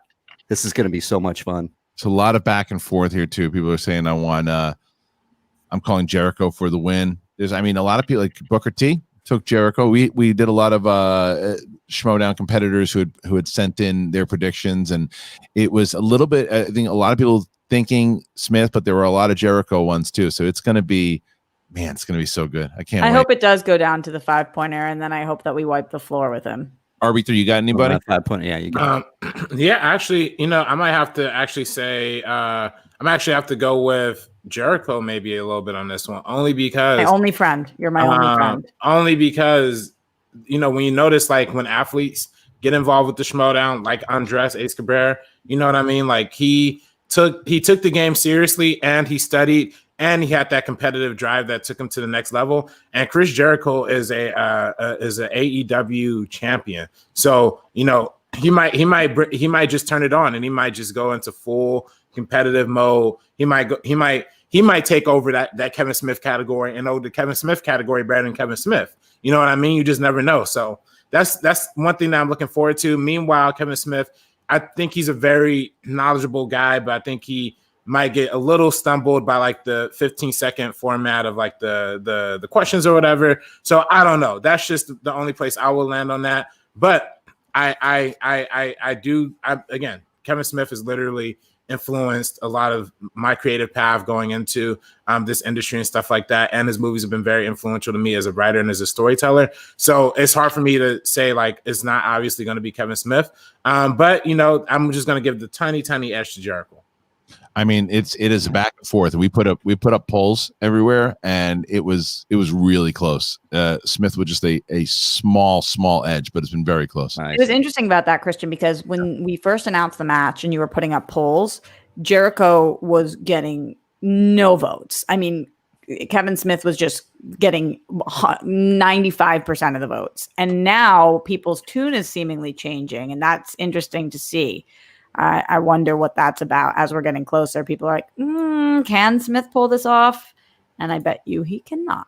Well, it's going to be interesting because it's like I don't know what's going to happen. And I'm very excited to see both because, like I said, they both want to play and they both want to keep playing. Mm-hmm. So with the fact that we have them inside of this free agency and inside of the digital age right now, it's massive. So if you didn't know and you're tuning in for the first time to this show, if you wanted to tune in to watch Jericho here today, you can subscribe to this channel. And on 5 p.m. tomorrow, the event will happen. It is a Schmodown Throwdown. It is not pay-per-view. We have a lot of big pay-per-view events, but this is not one of them. This is just a big, massive event that we're giving to you guys, and you get it. That's right. There it is. August 28th, 5 p.m. Guy Bateman 2, and then Chris Jericho versus Kevin Smith. It is finally here. And Roxy, it was funny because I went back and I was watching the because I had seen the promo for this one that they did, and they used the footage of you and I when Jericho brings up competing in the Schmodown to do it. And what I didn't realize is when you said, "Do you need a manager?" You said it in the room. Yeah, back straight then, up, which was smart as hell. What a pull. We are on air live, so I know I'm going to ask you this. So that I'm going to lock you down right the hell now. Smartest thing I did. And honestly, it's the Schmodown I have to thank for me having a friendship with him because, yes, he came into Collider, but this gave us something to talk about because he loved movies. And then we started messaging back and forth about it for a while. So, and now he's a close friend of mine, which is thanks to the frickin' Schmodown. What's so crazy cool. is that, that's been the most exciting thing for me is that I've been able to communicate with both of them during this. And they're both, first of all, they are just really awesome to just deal with. I mean, like it's like, I mean, if they wanted to, they could both be dicks, and they're not. They're like just down to earth, awesome guys, both of them. They're really good dudes, and like Chris is super excited, and he goes back and forth, and he has conversations about what he wants to do, how to send stuff out, and do and talk about the match. And then Kevin's the same way, and Kevin wants to do all this stuff, and it's like it's crazy to me, and it's exciting to see, especially when it's your baby and you're watching it kind of grow. But to have these two guys excited about it, like we've done celebrity matches and good ones before, but it's like but to know that they are Chris Jericho from the Rock Stars and Kevin Smith from the Quirky Mercs, that means a lot, and I'm glad it's going down. All right, as we wait for Chris, we will see. Is there anything else out there that we should be talking about, Ben, or is that the Cobra Kai's getting a video game? I thought that was pretty cool. What's that? Get a little boasting both single and co-op modes. You can swap between any of the 8 characters play, including Johnny Lawrence, Danny LaRusso, Robbie, Miguel, Hawk, and more, as the action unfolds in 28 story mission with boss fights. Seems like it's going to be a little side scroller. Okay. So that sounds awesome. And Ralph Macchio and William Zabka are lending their voices. There's a trailer. There's actually a trailer for it. There is a trailer. It's on IGN. Yeah, I see it. What's a side scroller? Like those old arcade games where you just like, you're moving in one direction. That's cool. Cool, yeah, cool. It looks like Double Dragon or something. Yeah. It looks fun. So yeah, that'd be fun. Good time to announce it. Now, obviously. Oh yeah, especially with coming to Netflix, it's perfect. That's great. It's weekend, right? I think so. You know what else dropped on Disney Plus that there was not much of promotion for it, was that Ivan the Great movie.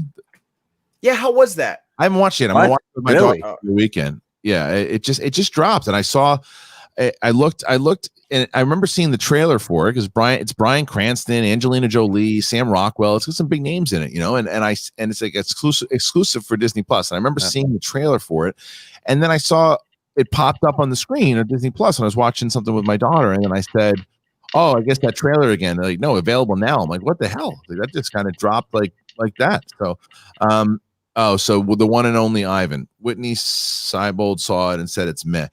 I have to still see it. Whitney and I are usually on the opposite pages of every movie that we ever see. So I think he's a great critic, and I think he's a very smart critic. I just don't ever agree with him ever. So I'm going to go and check that movie out with my daughter and see if I dig it. Very well could be Poop or Duty, but I'm going to have to check that out. Okay, so that's it. The video game for Cobra Kai, and maybe we jump over to let's go into Streamlabs. Let's go to Streamlabs, and now when Chris joins us, we will put a pause on it and then come back to it. So what do you got? Alex Shashek. I'm watching Friday's match with my family with a barbecue. They watched their first Schmoedown match a few weeks ago and were impressed with the lineup of competitors and playing along. What barbecue food pairs best with the Schmoedown watch? Man, I mean, I think because whether it's hot dogs or burgers, I mean, it is definitely, let's treat it like a sport, and camp out, grab some chips, and watch that big event, because it is going to be about a 2.5 hour event. So it'll be worth it to I love that you're barbecuing too. That's amazing. So yeah, I would say that's freaking awesome. Burgers and hot dogs. Anybody have say anything else? I say burgers and dogs too, so you don't miss it.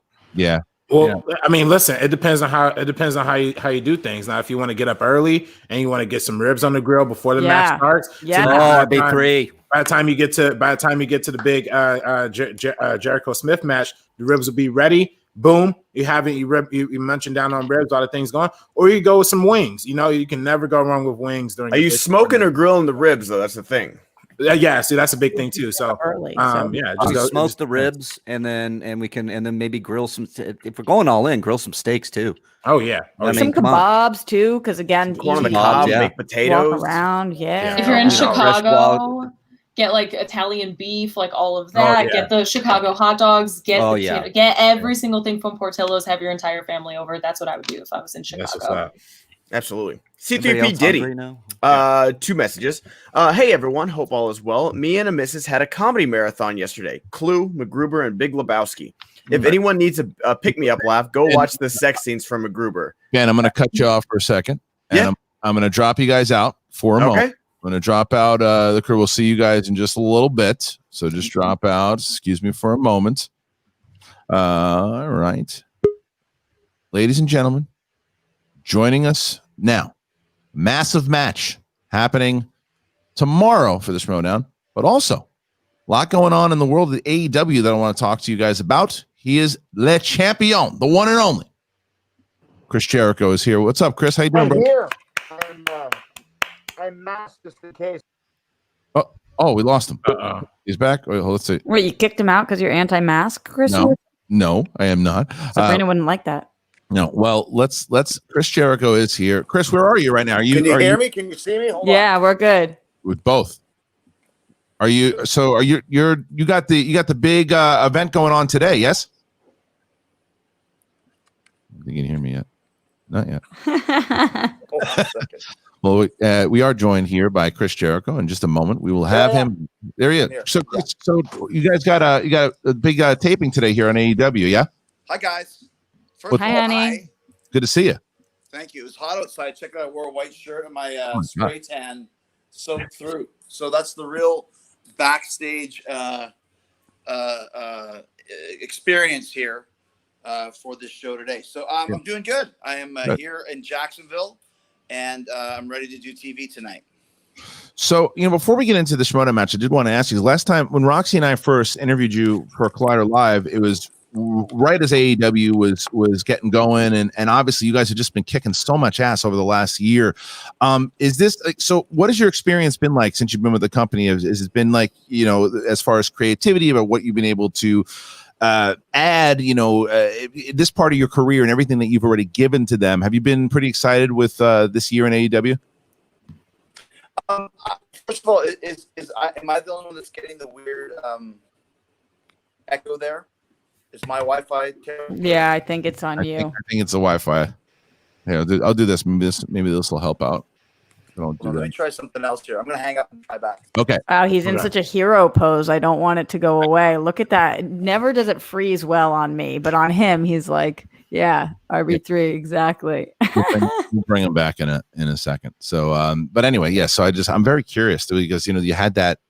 It's not easy. All these other federations that have tried to come in and done their thing, and then they unbelievable what they're doing. It's unbelievable, crushing, and they had to evolve the same way that a lot of other places are with COVID. So I'm very curious to hear what he's gonna say. Hopefully we can get him. Yeah, honestly, me too. Yeah, I mean, something to talk about with him, I guess. Like, obviously, we're gonna ask him about AEW and then Schmodown stuff, but it's just so unbelievable how many things he can do. Like, I don't understand how this man only has 24 hours in his day like the rest of us. Every hour is used for something. Every hour. And we can talk to him about this also. It's that same thing like what The Rock has. It's like exactly. It's the wrestler mentality of being able to, like, you don't understand, like, and I think that, I don't know if it's as heavy for AEW. It's probably one of the big appeals that it isn't. WWE, you are moving and traveling all the time. So that trains you to where you can say, okay, well, I'm used to doing this, and this. And, the fact that they've used that skill, especially both Chris and Dwain have done that. And I think that adds to it, or maybe he just had that even before wrestling. No, I think it's definitely that. I don't think anybody's born with that. All right. That's better. Yeah, that's good. That's what happens when you try and do it on your phone. And then I realized I had time to set it up on my laptop here. All right, awesome. Will you let us know? Let us know. Yeah, and I don't want to talk about AEW, man. Let's talk about the fucking show, man. That's what we're here to talk about. Fuck AEW. All right, fair enough. All right, let's get in. AEW, woof. There it is. Chris Jericho versus Kevin Smith. It goes down tomorrow, ladies and gentlemen, 5 p.m. Chris, what I was saying again, when it came down to that interview, I had purposely not brought up the Schmodown because I didn't want to. I had brought it up to a couple different people, and I was like, Chris is in here. We're talking about other things. I'm not going to bring it up. And it was you that brought it up at the end. You're like, well, when are you going to ask me about Schmodown? I want to compete. And I didn't even realize how much of a massive movie fan that you were at the time. But why did you decide to get involved in the league and to battle against Kevin Smith? Well, you know that Jen Decker works with AEW. So she was always talking about Schmodown, and we should try and get you to do Schmodown back when, like all of us, when there was crowds that you could perform in front of and doing something like that in LA or whatever it was. So when I first came to do your guys' show, I wasn't aware that was tied into Schmodown. And then when I got to wherever we were recording, and I saw kind of Schmodown pictures on the wall or whatever it was. And once again, it's so hot here in Jacksonville that my spray tan bled through my white shirt. So don't ever wear white when you're going for a spray tan in the humidity. Still looks perfect. You're fabulous. Actually, I meant to do that. It's a new style. Design. It looks good. It's called the coffee spill shirt, slobware. And now that it's just sold a lot of units because you just said there you go. So anyways, so when I saw Schmodown, I was like, well, yeah, this is right up my alley. And she's been talking about having me do it anyways. So that's why I brought it up. And I think it was Roxy that said something about doing something with Kevin Smith, who's a good friend of mine. And I thought, well, that's a perfect foil to go up against. And that's kind of how it all started. Rox? Yeah, I mean, I think big shout out to Jen on this one for planting the seed. Got to give her respect. But also, Chris, I did hear that, I don't know whether this is a swerve or what, but Jen was talking to you, and this is what she announced on the Twitch channel, that you said that we're not studying. You said that you've got this, that we hadn't gone over it. And I was like, that is a work. That is not true. Why is he telling you this? So I don't know. Why are we playing Jen like that? Oh, when's the Twitch channel? I wasn't on Twitch. When we talking? No, about? You weren't on Twitch. She said that on Twitch. Oh no, I never. I just told her that we were doing it. I think she might be embellishing it a bit because you and I had Roxy and I had extensive sessions about the rules and about the strategy and all that sort of stuff. So I only told her while we were doing it. I was like, oh geez, I better let her know that I'm actually doing the show, and that's kind of how that all came about. So there was no saying that we did not practice or not practice. That's not the word. Strategize beforehand. Kibitz beforehand. Yeah. I will say I was so impressed too with how quickly you picked up all of the rules as we've been going through the studying. Like there's so much to this. Did you think that it was going to be as intensive as it was with the JTE rules, the round 1, 2, and 3, the multiple choice? Like, did you think this was going to be more straightforward? You guys obviously do this, for a living, quote unquote. Anytime you're selling tickets to have people do a show, it's not just some kind of, last minute thrown together lark. shall we say. So whenever I come into somebody else's world like this, I never take it lightly, and also never kind of poo-poo anything. If the JTE rule is what you guys do, then we have to fit in with that and figure it out. So it wasn't like it didn't make sense to me. It's more like, okay, well, what are the rules? And, while we play, I'll figure them out as well. Cause I'm always like that, even for card games or board games where, okay, here's the rules. It's like, let's just play it and then go through it. And then when the rule applies, then you can talk about it. So yeah, obviously you guys have this down to a science, and it's something that you take very seriously. And therefore I took it seriously too. Well, and that's part of it, because I was on Booker T's show last night, and he had talked, and he actually picked you to win the match, and the reason why is we both agreed is that from everything that you just said right now, is that when you get involved in something, you don't half-ass it, you go after it, whether it is being a musician, whether it is being a multi-champion in many different wrestling organizations, and this, like, to see yourself, whether it's win or lose. Do you see yourself as a Schmoedown competitor with a possible chance to be carrying that championship one day? Well, has the match happened yet, or it happens tomorrow? It's tomorrow. Right, it happens tomorrow. So I think that I've watched a couple of the different shows that Roxy sent me as an example to check out, and obviously, like anybody else, there's certain categories that I'm really good at and other ones that I have no idea about. So you just kind of have to hope that you get the ones that you know about and have a chance to pass on the ones you don't. But I'm not a movie trivia whiz the way that Quentin Tarantino or Eli Roth or I'm assuming Kevin Smith may be. But I know what I know about the subjects that I know. And I think that's where I'll do great. And I also have a pretty massive knowledge of general pop culture too. So it's not like every one of these questions is, who played the third member of the Lollipop Guild, in Wizard of Oz. There's a lot of general questions that you just have to be smart and use your brain and your common sense. So I think I'm just as an adept and just as prepared as probably almost any one of the contestants. It's just like any other quiz show. You have to hope you get the categories that you know more about.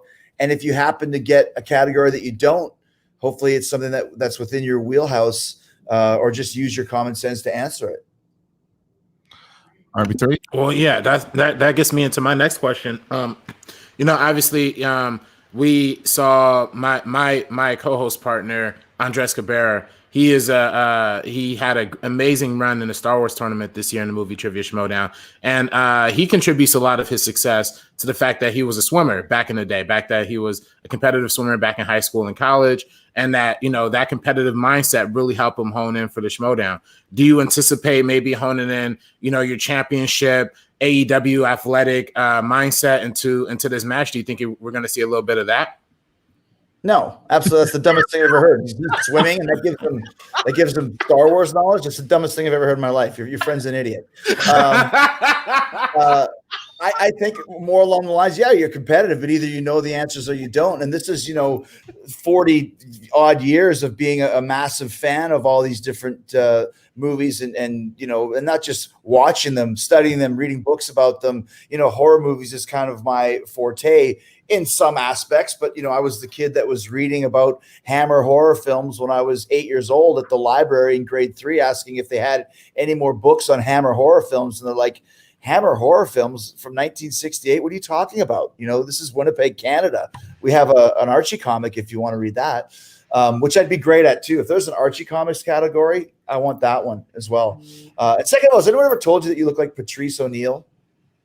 Oh yeah, it does. Absolutely. I have not gotten that before. Yeah, I can see it. Patrice was a friend of mine. It's a compliment. He was a great guy, and you kind of favor him a little bit. But so yeah, I think if you're talking about, if it was Battle of the Network Stars and you have to go in there and swim and jump and climb, well then maybe that competitive athleticism will help you through. But this is more of a sport of the mind, and that's more important than anything, especially when you're going up against Kevin Smith, whose job it is to do what? Make movies. And also what else? To talk about movies. So it's a huge task. And if he wasn't such a good friend of mine, I'd say there's no fucking way I'm going up against Kevin Smith. But because he's my friend and my boss in a lot of ways, because I've done two pitches with him, and I think we're going to do a third one at some point. It just gives me more of a chance to have some more good times with him. And if it gets to the point where I have to let him win, well, of course I'm going to do that because he employs me. We don't say that. Who employs you right now? It's us. It's not him. You're really the boss of him. Thank you. I got the check in the mail too. But let me ask you this, because we don't know. There's been a lot of speculation that he's going to put his own wheel slice on the wheel. There's a Kevin Smith wheel slice, and a lot of people are talking about, is he going to use his own wheel slice, which would be the vainest shit I've ever heard, and put it on the wheel? I get the move, but what do you think about the fact that there's a Kevin Smith wheel slice? Well, and if it's on the wheel, how do you feel about it? I'll tell you exactly what I think about it. It's obviously a conspiracy against Chris Jericho, and I am an expert on conspiracy and conspiracy theories. If you followed my career, of course, the Hollywood show is going to want to cater to the guru of Hollywood. I mean, you're not going to want to piss off Kevin Smith because when he puts out Tusk 2 or whatever other piece of shit he's going to put out that I'm not in, you want the exclusive interview with him. So of course you're going to put a Kevin Smith wheel slice on there. What other trivia show or game show do you go on where you go in Jeopardy and it's Clive Schwartz? There's not Clive Schwartz for 500, Alex. It doesn't work that way because it's Kevin Smith and no Chris Jericho category. But you know what? I know a lot about Kevin Smith. I might know even more than he does because he likes to, enjoy a little bit of the hookah, if you know what I'm saying. So bring it on. You know what? The no Chris Jericho slice on the wheel, that's fine. I wouldn't allow you to put a Chris Jericho slice on the wheel, even if you wanted to, because I'm not type of egotistical blowhard like Kevin Smith is. There you go, ladies and gentlemen. Kevin Smith and Chris Jericho. It happens tomorrow. And it is 5 p.m. on this channel here. Subscribe if you haven't already done it. Chris Jericho versus Kevin Smith on the Schmodown Throwdown. It is going down, and then Guy and Bateman also competing there. Starts at 5 p.m. PST. And I can't thank you enough, Chris, A, for being a part of this league, and B, for joining us today. So do you want to? I mean, you said no before, but do you want to tell the kids today what's going on tonight? Well, like I said, I'll tell you what's going on tomorrow night, and that's going to be me beating Kevin Smith because we've never seen this before. I'm the underdog. You know what I mean? I've made a career off of low expectations. So no one's expecting Chris Jericho to take Kevin Smith to the wire and beat him, but that's exactly what's going to happen.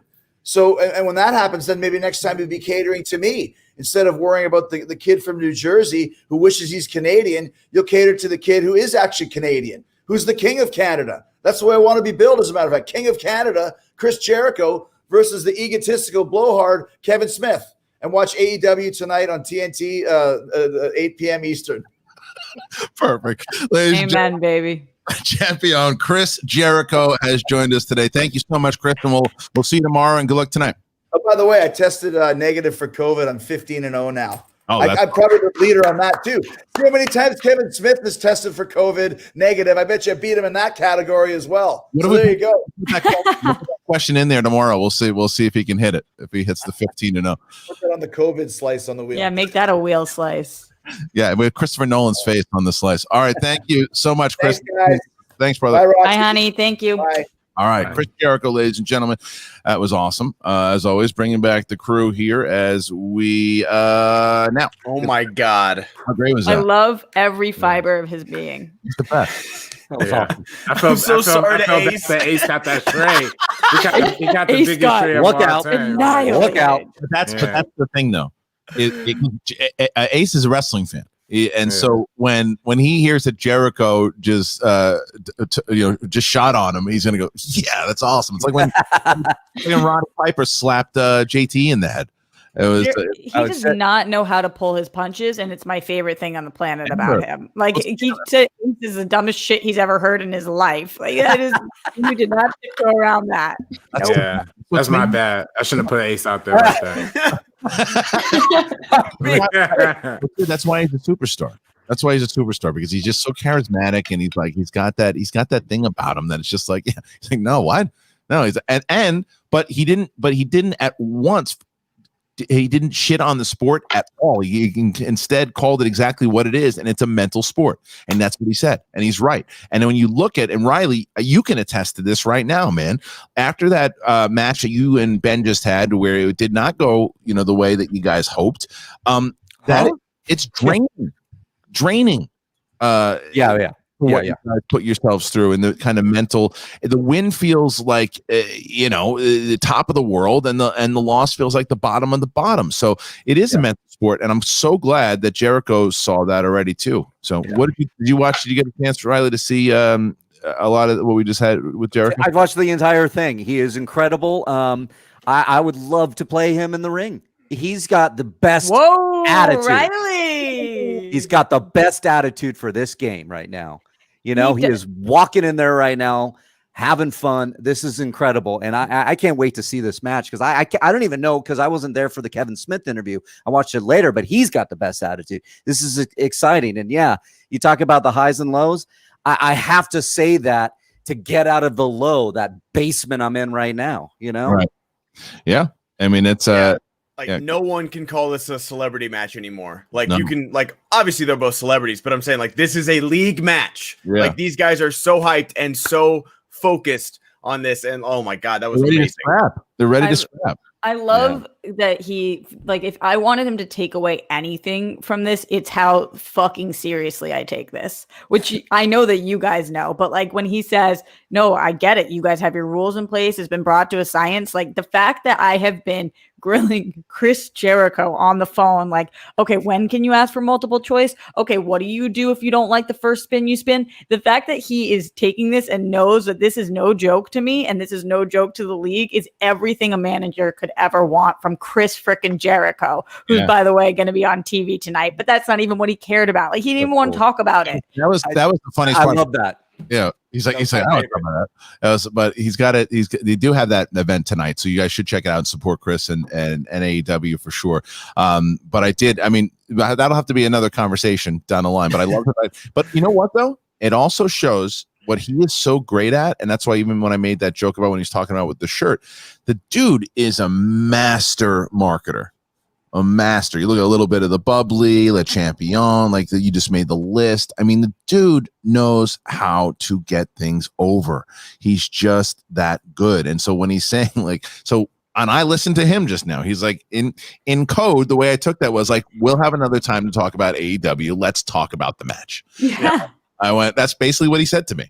That's basically what he said. It wasn't even in that secret of a code, Christian. No, but he was Jericho thing where he's the guy is there to where you know how much he loves AEW. He's there messing around and is I'm going to talk about that right now. We're talking about that. He's saying, let's put you over right now, Christian. You over right now. Over the Schmodown, and then next time we're on, then we'll talk about AEW and everything else. We talked about that last time you interviewed me. So Winston's in the chat. He's losing his mind for him going after Ace like that.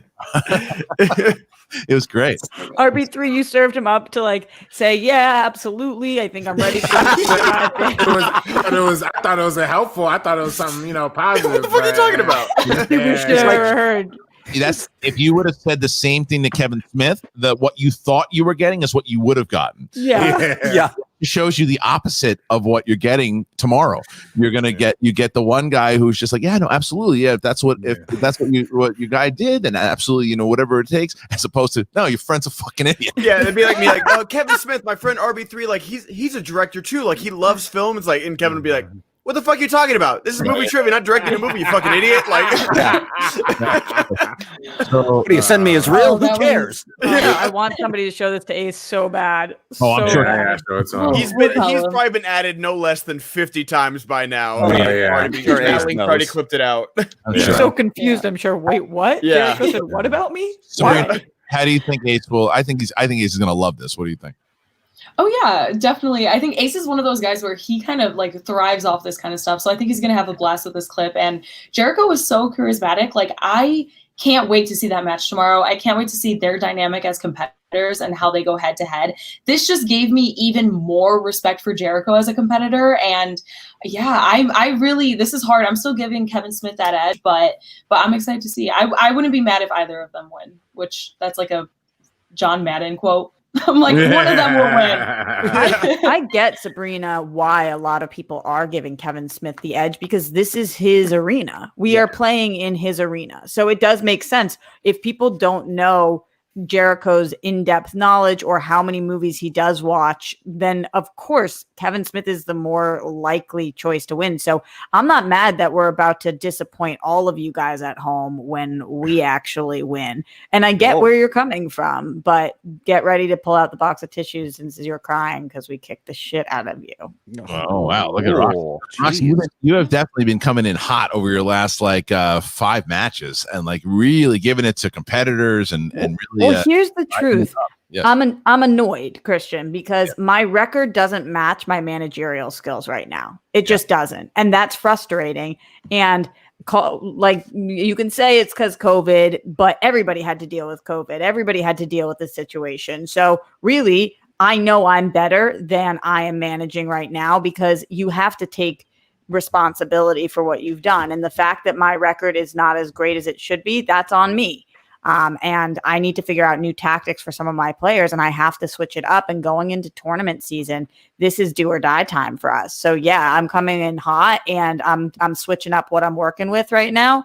And it's really, really important to me that people know how dead ass serious I take this. And the other thing too, coming out of that Jericho interview, Rox, I think that we both, and I know that you had said it while he was saying it, but I think another shout out should go out to Jen Sturger for setting up because Jen Sturger has been a real big part of this league in general. But when I tell you how much, when I get texts from her, how involved she is with the league and how she wants to be involved with it. And she promotes it all the damn time. She talks about it with everybody. So the fact that she was able to put that seed in Chris Jericho's head, and then we were able to capitalize it at Collider Live. It was a great union and good collaboration. So because another person who takes this league dead ass serious is Jen Sturger. Yeah.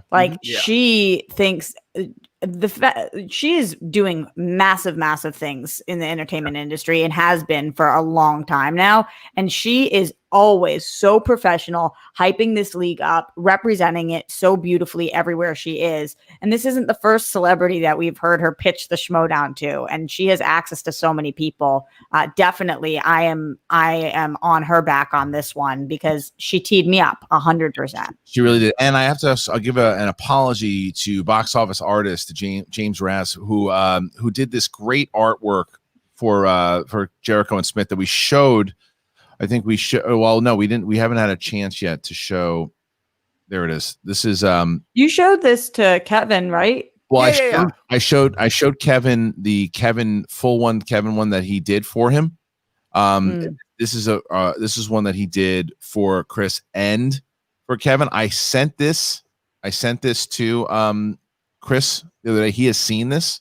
But I think that James was hoping to get him to react to it. I just didn't have a chance because we only had limited time with Chris. So yeah, hopefully it's sick though. He has seen it though. I've texted to him and he loved it. So but this is a great visual. I mean, James is just so talented. So check out the box office artist. Sorry I didn't get a chance to do that live for you, buddy. All right, now this is Roxy is Cold-Blooded. That's not untrue. Thank you. Big Mo's movie review. I need a scene with Jericho and Roca, Guy, or Kalinowski. That'd be incredible.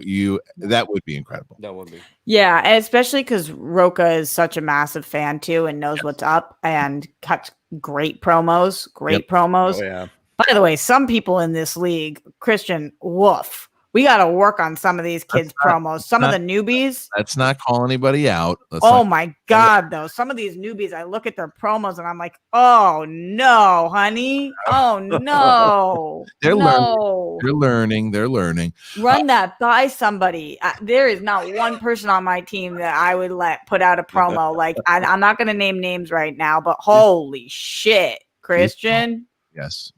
Holy shit. Come on. What happened here? Who's the dude opposite Jay on Jerry? Oh, sorry, I missed that. Anyway, I didn't. I do. What I do want to see though, eventually, what I'd love to do. My goal is that both these guys tomorrow have a lot of fun, and that win or lose, whoever wins, whoever loses, that they want to do it again. They both showed interest that they do want to do it again.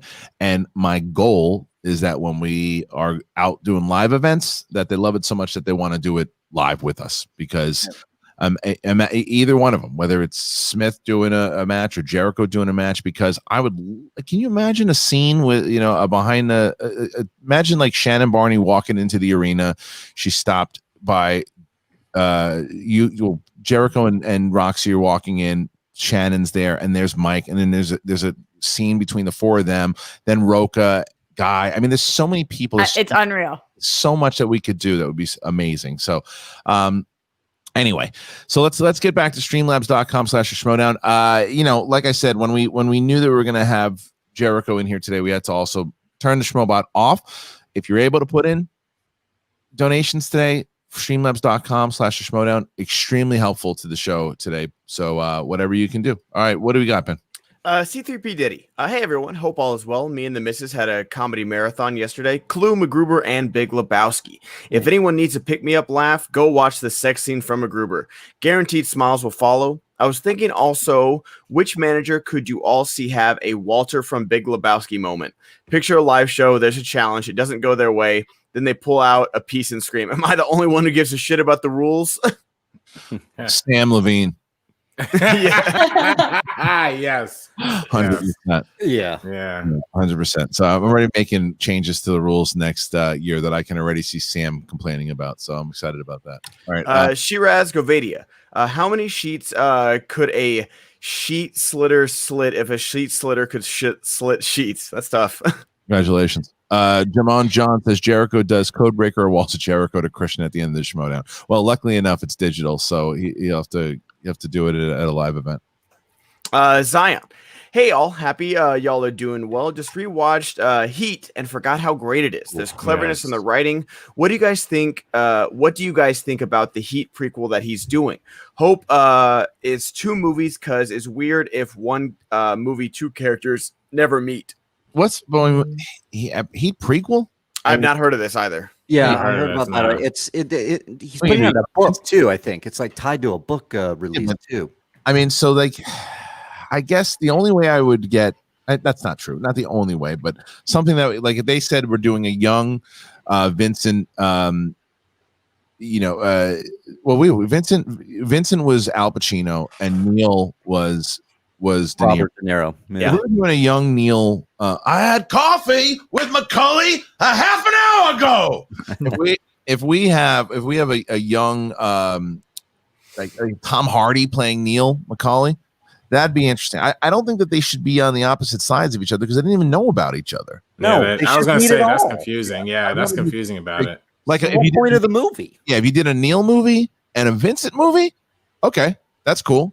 Show me young Neil, show me young Vincent, then I'm down, but don't put them in the same movie. I agree. Dual, I guess, development for the characters, and then it leads into Heat. I would love to see a Vincent movie more than a Neil movie, yeah, because I think Robert De Niro's character is a little more, interesting with his backstory. But I wonder, you'd rather see Neil. Okay, so Robert De Niro's Neil. Okay, yeah. Oh, my bad. Yeah. I'd rather see his story, but. Are they going to de-age Robert De Niro and Al Pacino like they did in The Irishman? Or you can't.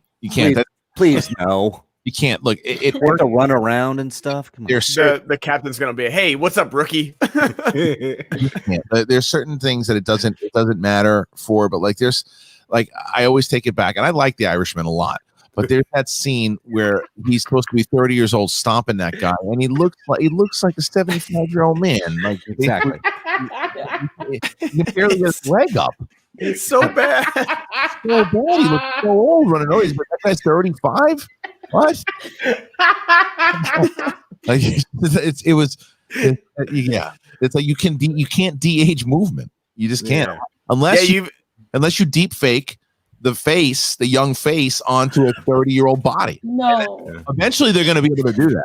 But right now, it's my God, because Frankenstein monster of actors. I was watching some video the other day, and I can't remember which one it was. And they did a deep fake video they did a deep fake technology of young Princess Leia and stuck it on her face from like Rogue One, and then they showed the original. And the new deep fake technology works so much better from what they did in Rogue One.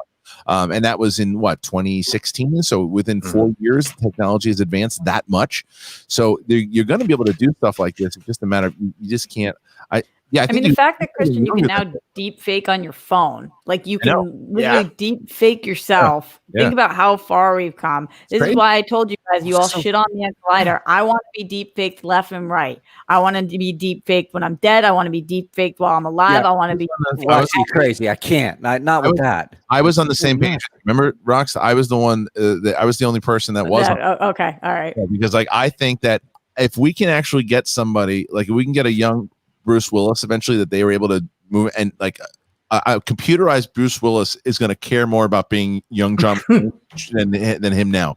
He couldn't give a shit about being in anything. But I would love imagine an adventure of a young McClane doing it again, and it's like, but you can actually do it. People say no because it's not natural. You still pay the actors the same shit you're going to pay them before, and they're dead, and then the estate gets the money.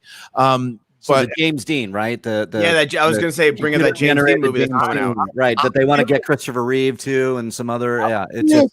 I think all of that stuff is so weird. I don't like any of that. I don't like the projection concerts that they want to do. I'm just like really not behind any of that. I feel like there's cool stories to be told that haven't been told yet, and there's a lot of actors that need more attention and credit. Why do we want to see young Bruce Willis, going off of your example, Kristian, not anything real, but why would we want to see young Bruce Willis at it again when we have the movies and they're magic?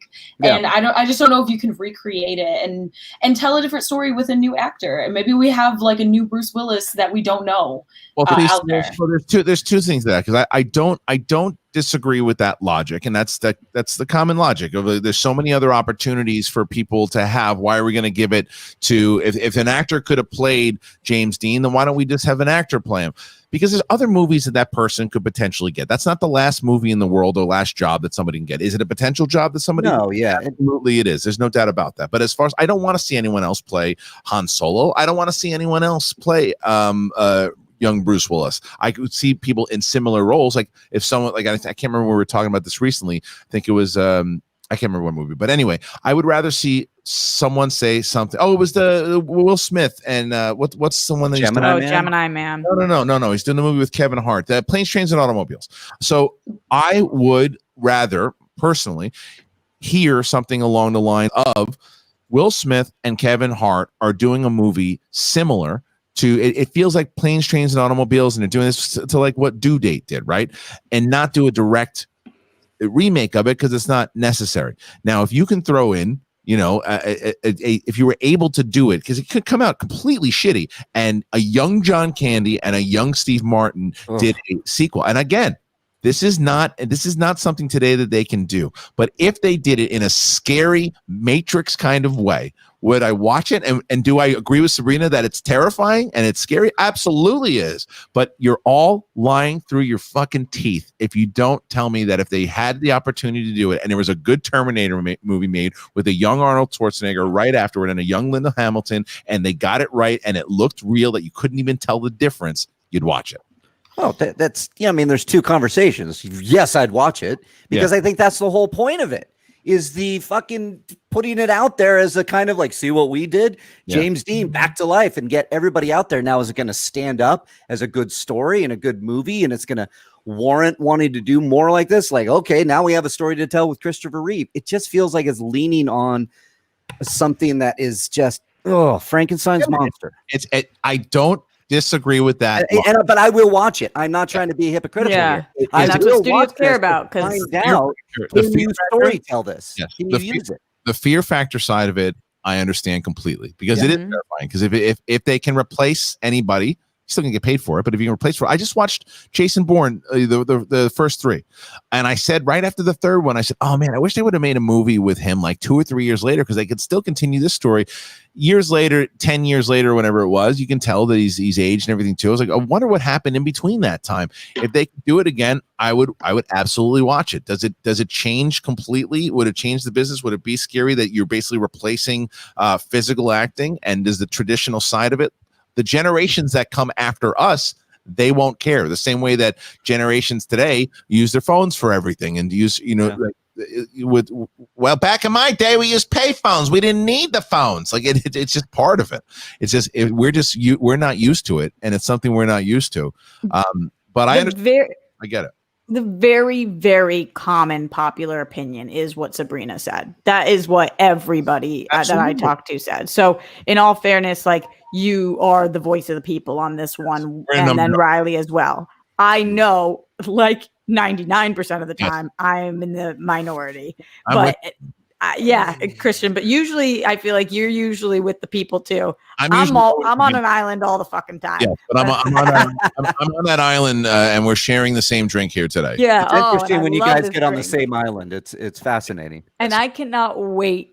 Because it's kind of like get on board or stop watching movies, because this is gonna be what fucking happens. That's the point, Roxy. I don't want them to keep relying on that stuff, and then all of a sudden it's just like nobody's acting. It's only just dead actors being recreated because we're leaning on nostalgia. Totally, and like, oh, we finally got a Goonies sequel. We just digitally created all of them and flew them in there, and then Richard I can Donner, only deal with what didn't is. direct it. You can't always get what you want. Created him. No, I know. Yeah, it's just. I hear you. You and Sabrina down a rabbit hole that people. scares me. I know. Well, and I'll get on that fucking. Go ahead, Sabrina. Go ahead. Well, a great example is actually the super chat that came in. That was my biggest thing when I had this conversation the last time with somebody. The different actors that Mike Flanagan casted for Jack Torrance and Wendy Torrance, so great. So great. He did an incredible job, and it wasn't this weird thing because they had moments in the film. And imagine if they had this like CGI'd young Jack Nicholson. I just feel like that would have taken me out of the film completely. Would have killed but the me. the story continued on. He's not like a spitting image of him, but he doesn't need to be. If somebody can pick up the mannerisms and they can just like give off the same vibe as the character, then they fit in the story a lot better than just CGIing a face on. You know what? Take away Rami Malek's Oscar. We could have just put him in there. But wait, I agree with you. I completely agree with you what you're saying. What I'm telling you is this. I'm talking about when the perfection of the technology is. I'm not talking about, because today, Sabrina, you are 100% right that if Jack Nicholson walks in there and you can tell for a split, I'm talking about for a split second, well, that looks weird. If the second in your eyes and your mind you say that looks weird, then you've lost me. Then you should have done exactly what you're saying. What I'm saying is eventually this technology will catch up and you will say, holy shit, Jack Nicholson is standing there right now and doing this. And that is what I'm talking about. That is going to happen. It will.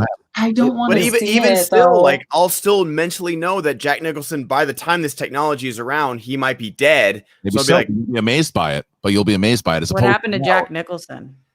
Why is he going to be dead by the time? I feel like he's old, but I mean, come on. This could be like 3 years away. We don't want to curse Jack Nicholson. Jack Nicholson today. Come on, guys. Hey, your old pal Jack. Thank you. There it is. Fill it with karma. This will be sick when it happens. I get it. And Sabrina, like, you are such a purist, and I respect that, and I love that, and I think that same thing with Reilly. That's awesome and dope. However, this is gonna be so fucking sweet. Like, when this can happen, as an actor, you're gonna be okay with them replacing you in a part for a CGI. So, like I said, Ben, I can only deal with what is. So I'm planning for the future right now, letting all the people know.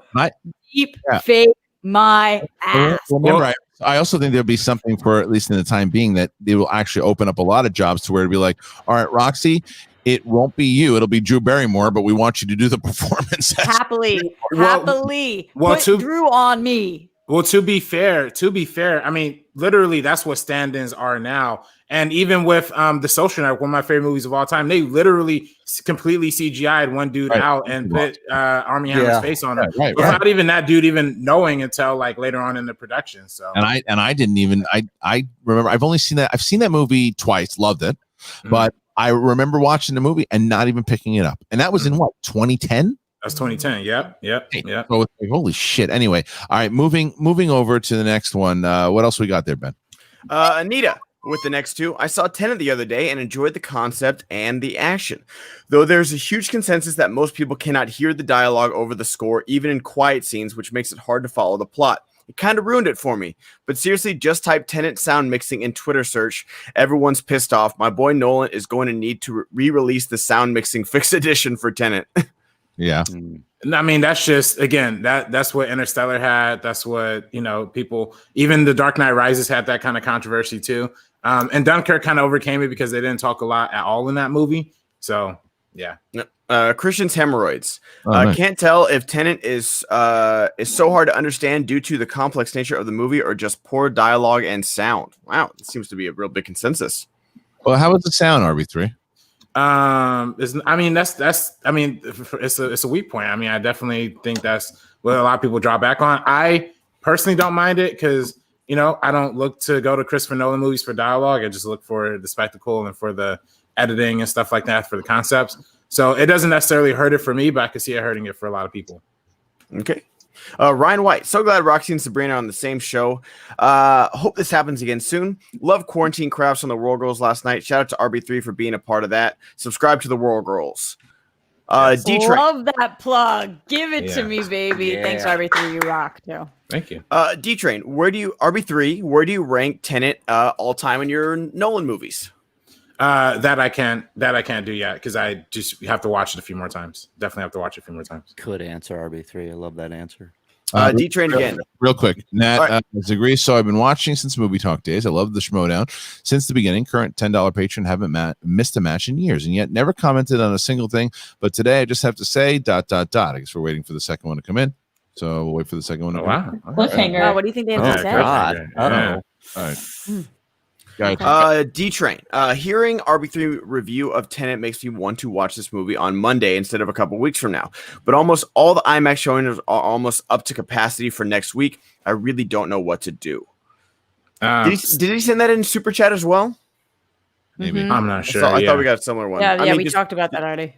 Yeah, just be careful. Someone also brought up Oliver Reed in Gladiator, which is another one they had to do. They had to Oh yeah, that's true. When in doubt, stay the fuck at home. Yeah. Yep.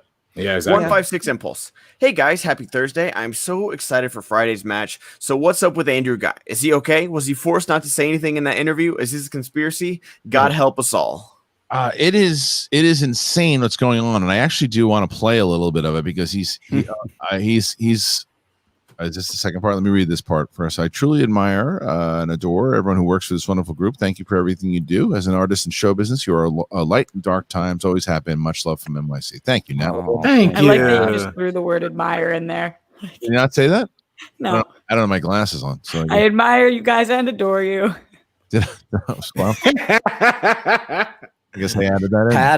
Pat it. There you go. That's right. Well, Thanks that for the resume. admiration. yes, thank you for that. I do want to show. I want to show this this little bit of what happened here with Andrew Guy, because Andrew Guy is going up against Mr. Ben Bateman, and there's some stuff that's going on with this dude right now, and I don't know what's going on. I love to get everybody's kind of thoughts and opinions on this. So let's show you. If you missed, by the way, if you haven't been watching the special with the preview specials that have been going on with Brad and Jen, you're really missing out. So here it is. Here's the special. Yeah, let me turn off. I saw your match, Ben. My condolences. I understand how lost feels. So how you been? How you guys been? It's good to see you. Living the dream. We've been well. Look at Jen. She's huge now. The lats are huge. Oh, thank you. I was like, I'm huge. Come on. Jack. Ben, though, welcome to the show. We were just talking about you. Obviously, the match from last Friday is still on everybody's mind, but you have a match to go into this Friday against your former teammate from team to team. But what is your mindset? What's your guy right here? What's your mentality going into Friday? Well, I think Friday was my worst loss I've ever experienced. It's the kind of loss that. What's going on with Guy? I don't know. What? This isn't about me, man. All right.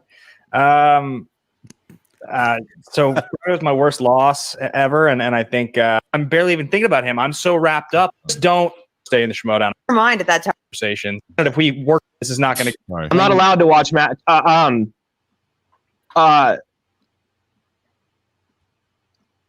not allowed to watch matches after 5. So I caught it the next day. you're not allowed to watch matches after 5, so I caught it the next day, and it was tough. Tough. It happened, but I watched it. So he's lost his mind. He's losing his mind, and I'm reaping off the benefits. Oh, that's so good. So, what kind of Andrew Guy are we going to see tomorrow? That is the question. So, Roxy, when you see that, like, what is going on? First, I think we're seeing somebody who's going to be playing on an undercard, so that I know for sure. And then when I really analyze it, I don't like to say it out loud on these shows because you just don't know, but this is Schmominati. I mean, how do we not acknowledge what's happening here? That's what people think is a made up kind of fabricated thing inside of his head in order for him to, to do this. I don't know. I mean, what he's acknowledging is that he's experienced loss and pain. The fact that he's not able to watch past 5, I think that he's he's putting on some weird act here. I think that he is saying these things that make no sense. I think he needs some serious help because why is he the only one? Why is he? I know he's gotten all these fans behind him, but come on, what does this guy think is going on in his head? I don't know. I really don't know. And I feel honestly bad for him because something's up. Well, whatever it is, we're going to find out. It should come to a head tomorrow. Oh, do we have some more Streamlabs? Because I didn't realize it's 12 o'clock already. We've got a few. If we can get to them, we can get to them tomorrow. Because we don't have enough time to get through them all. Okay, let's do 2 more. Then we'll call it a day, and then we'll come back. And we'll answer all the questions tomorrow because we'll have a big send off show tomorrow. Evil John Madden. Hot take. Have to give tough love to Sabrina. In your match, you would have won if you scored more points than your opponent scored. I will really take that into account for the next time. You gotta strategize, Sabrina. You gotta strategize. That math checks out. Write that down. It's going to be hard to remember. Yeah. That's good advice for me too right now. Hold on. I'm coming off a loss as well. Hold on real quick. Right. Can you repeat it, Streamlabs? Can you read it again? Let me see. It's written in code here. You would have won if you scored more points than your opponent scored. Okay, underline something there. Right. Yeah. You're right. I don't know, man. I don't know. Something about that seems a little funny. Yeah. I don't know if that adds up. Oh, well. Did Christopher Nolan write that dialogue? I got 2 from Michael Ray Dingus right here. Hey guys, because of work and studying for upcoming Fan League trivia, Star Wars Championship, I haven't been able to watch live, so sending night before. For someone serious about trying to make it to MTS, what advice would you give them? I will have done 5 coaching sessions, studied a lot, 5-hour movies with taking notes, studied 2 hours a day minimum, over 2,000 note cards, entered fan leagues. What else should I do to get noticed? Should I start a YouTube channel? Does one need a YouTube channel and X number of followers? Well, get more points than the other people first. Yeah, well, the first thing I would say is definitely get yourself involved in a league. Because remember, Schmodown is more than just answering the questions. It's about personality, and I'm not saying you don't have a personality. I don't know anything about you yet, but it's being able to tell a story inside of your promos. It's about to be able to be entertaining. It's about and then obviously winning absolutely helps a lot too. So go to some of those other leagues. But what I will also say, we're in very serious talks about starting an official minor leagues for the Schmodown that will be run next season. We're in very serious talks about that. That will be exclusive to the Schmodown. So it'll be, if you play in those minor leagues, that's where you got to play. But you still have a shot inside of those minor leagues to get where we would probably, what we would do inside of those minor leagues tournament. We'd probably do a big tournament that the winner would get a three match contract or something along those lines. So that's kind of what we're looking at next season.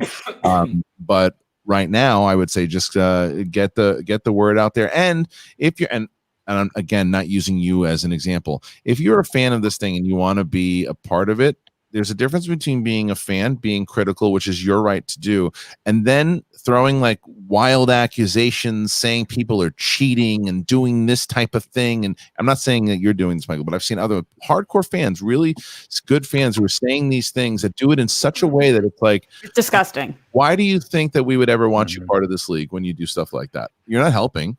at all, and you don't know what's going on. You don't know about the certain things that we're doing in this particular league, and what we're doing, the conversations we're having beforehand. Again, very, very okay to be critical, and we've talked about this even last week.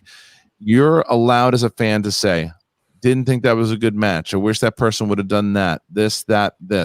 That's your right as a fan, and it's also the right of the competitor to be like, look at stuff that happened with Ben when Ben played, and people were saying that he was overrated and he's doing that. He's allowed to be pissed off about that, and you're allowed to say it. But what you're not allowed to do is start going after someone's personal life, their appearance, those types of things.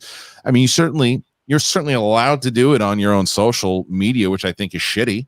And I think it's not a very nice thing to do. And I think that it's not going to be encouraged. And we don't really want you a part of the community if that's something you're doing. But I think the same transfers over to when it comes to think about what you say before you post it. When you're accusing maybe one of the more decorated people in the movie trivia Schmodown ever of cheating, and the way that you did it was not smart and not something that I think that we want to really encourage as someone ever being part of this league. Again, Michael, I know that's not you. I'm just saying in general, it's things that I've seen.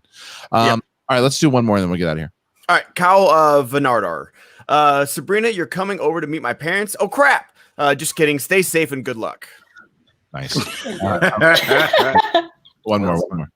Bruce Bain. Hey, guys. Must say I've been loving this season. From Damon's success in IG and Molly and Star Wars tournament to now the singles with Lon just killing it and Perry's return too. Sorry I can't be a patron right now, but a bit busy being vengeance. Nice. From Bruce Bain. Vengeance. Definitely not Bruce Wayne. All right. Well, look, guys, it was an absolute pleasure having you all today. Thank you. Oh, by the way, Jeremiah Morris. So if I want to get in the league, I better stop calling Ben Bateman a jerk. No, not the same. No, I do that all the time, and I'm in the league, so you know it works. It's a different relationship. Playful. He's in on it. That's different. All right. So I want to thank Sabrina Ramirez for joining us here today. Mark Yodi Reilly, Ben Goddard, Roxy Striar, and the one and only RB3. Ladies and gentlemen, this has been our show. Thank you for joining us. Don't forget, Chris Jericho versus Kevin Smith goes down tomorrow. Check it out. And Andrew Guy, Ben Bateman. There it is. Jericho versus Smith goes down tomorrow, 5 p.m. Subscribe here today. Don't forget, remind yourself. Hit the reminder, the event's already set up.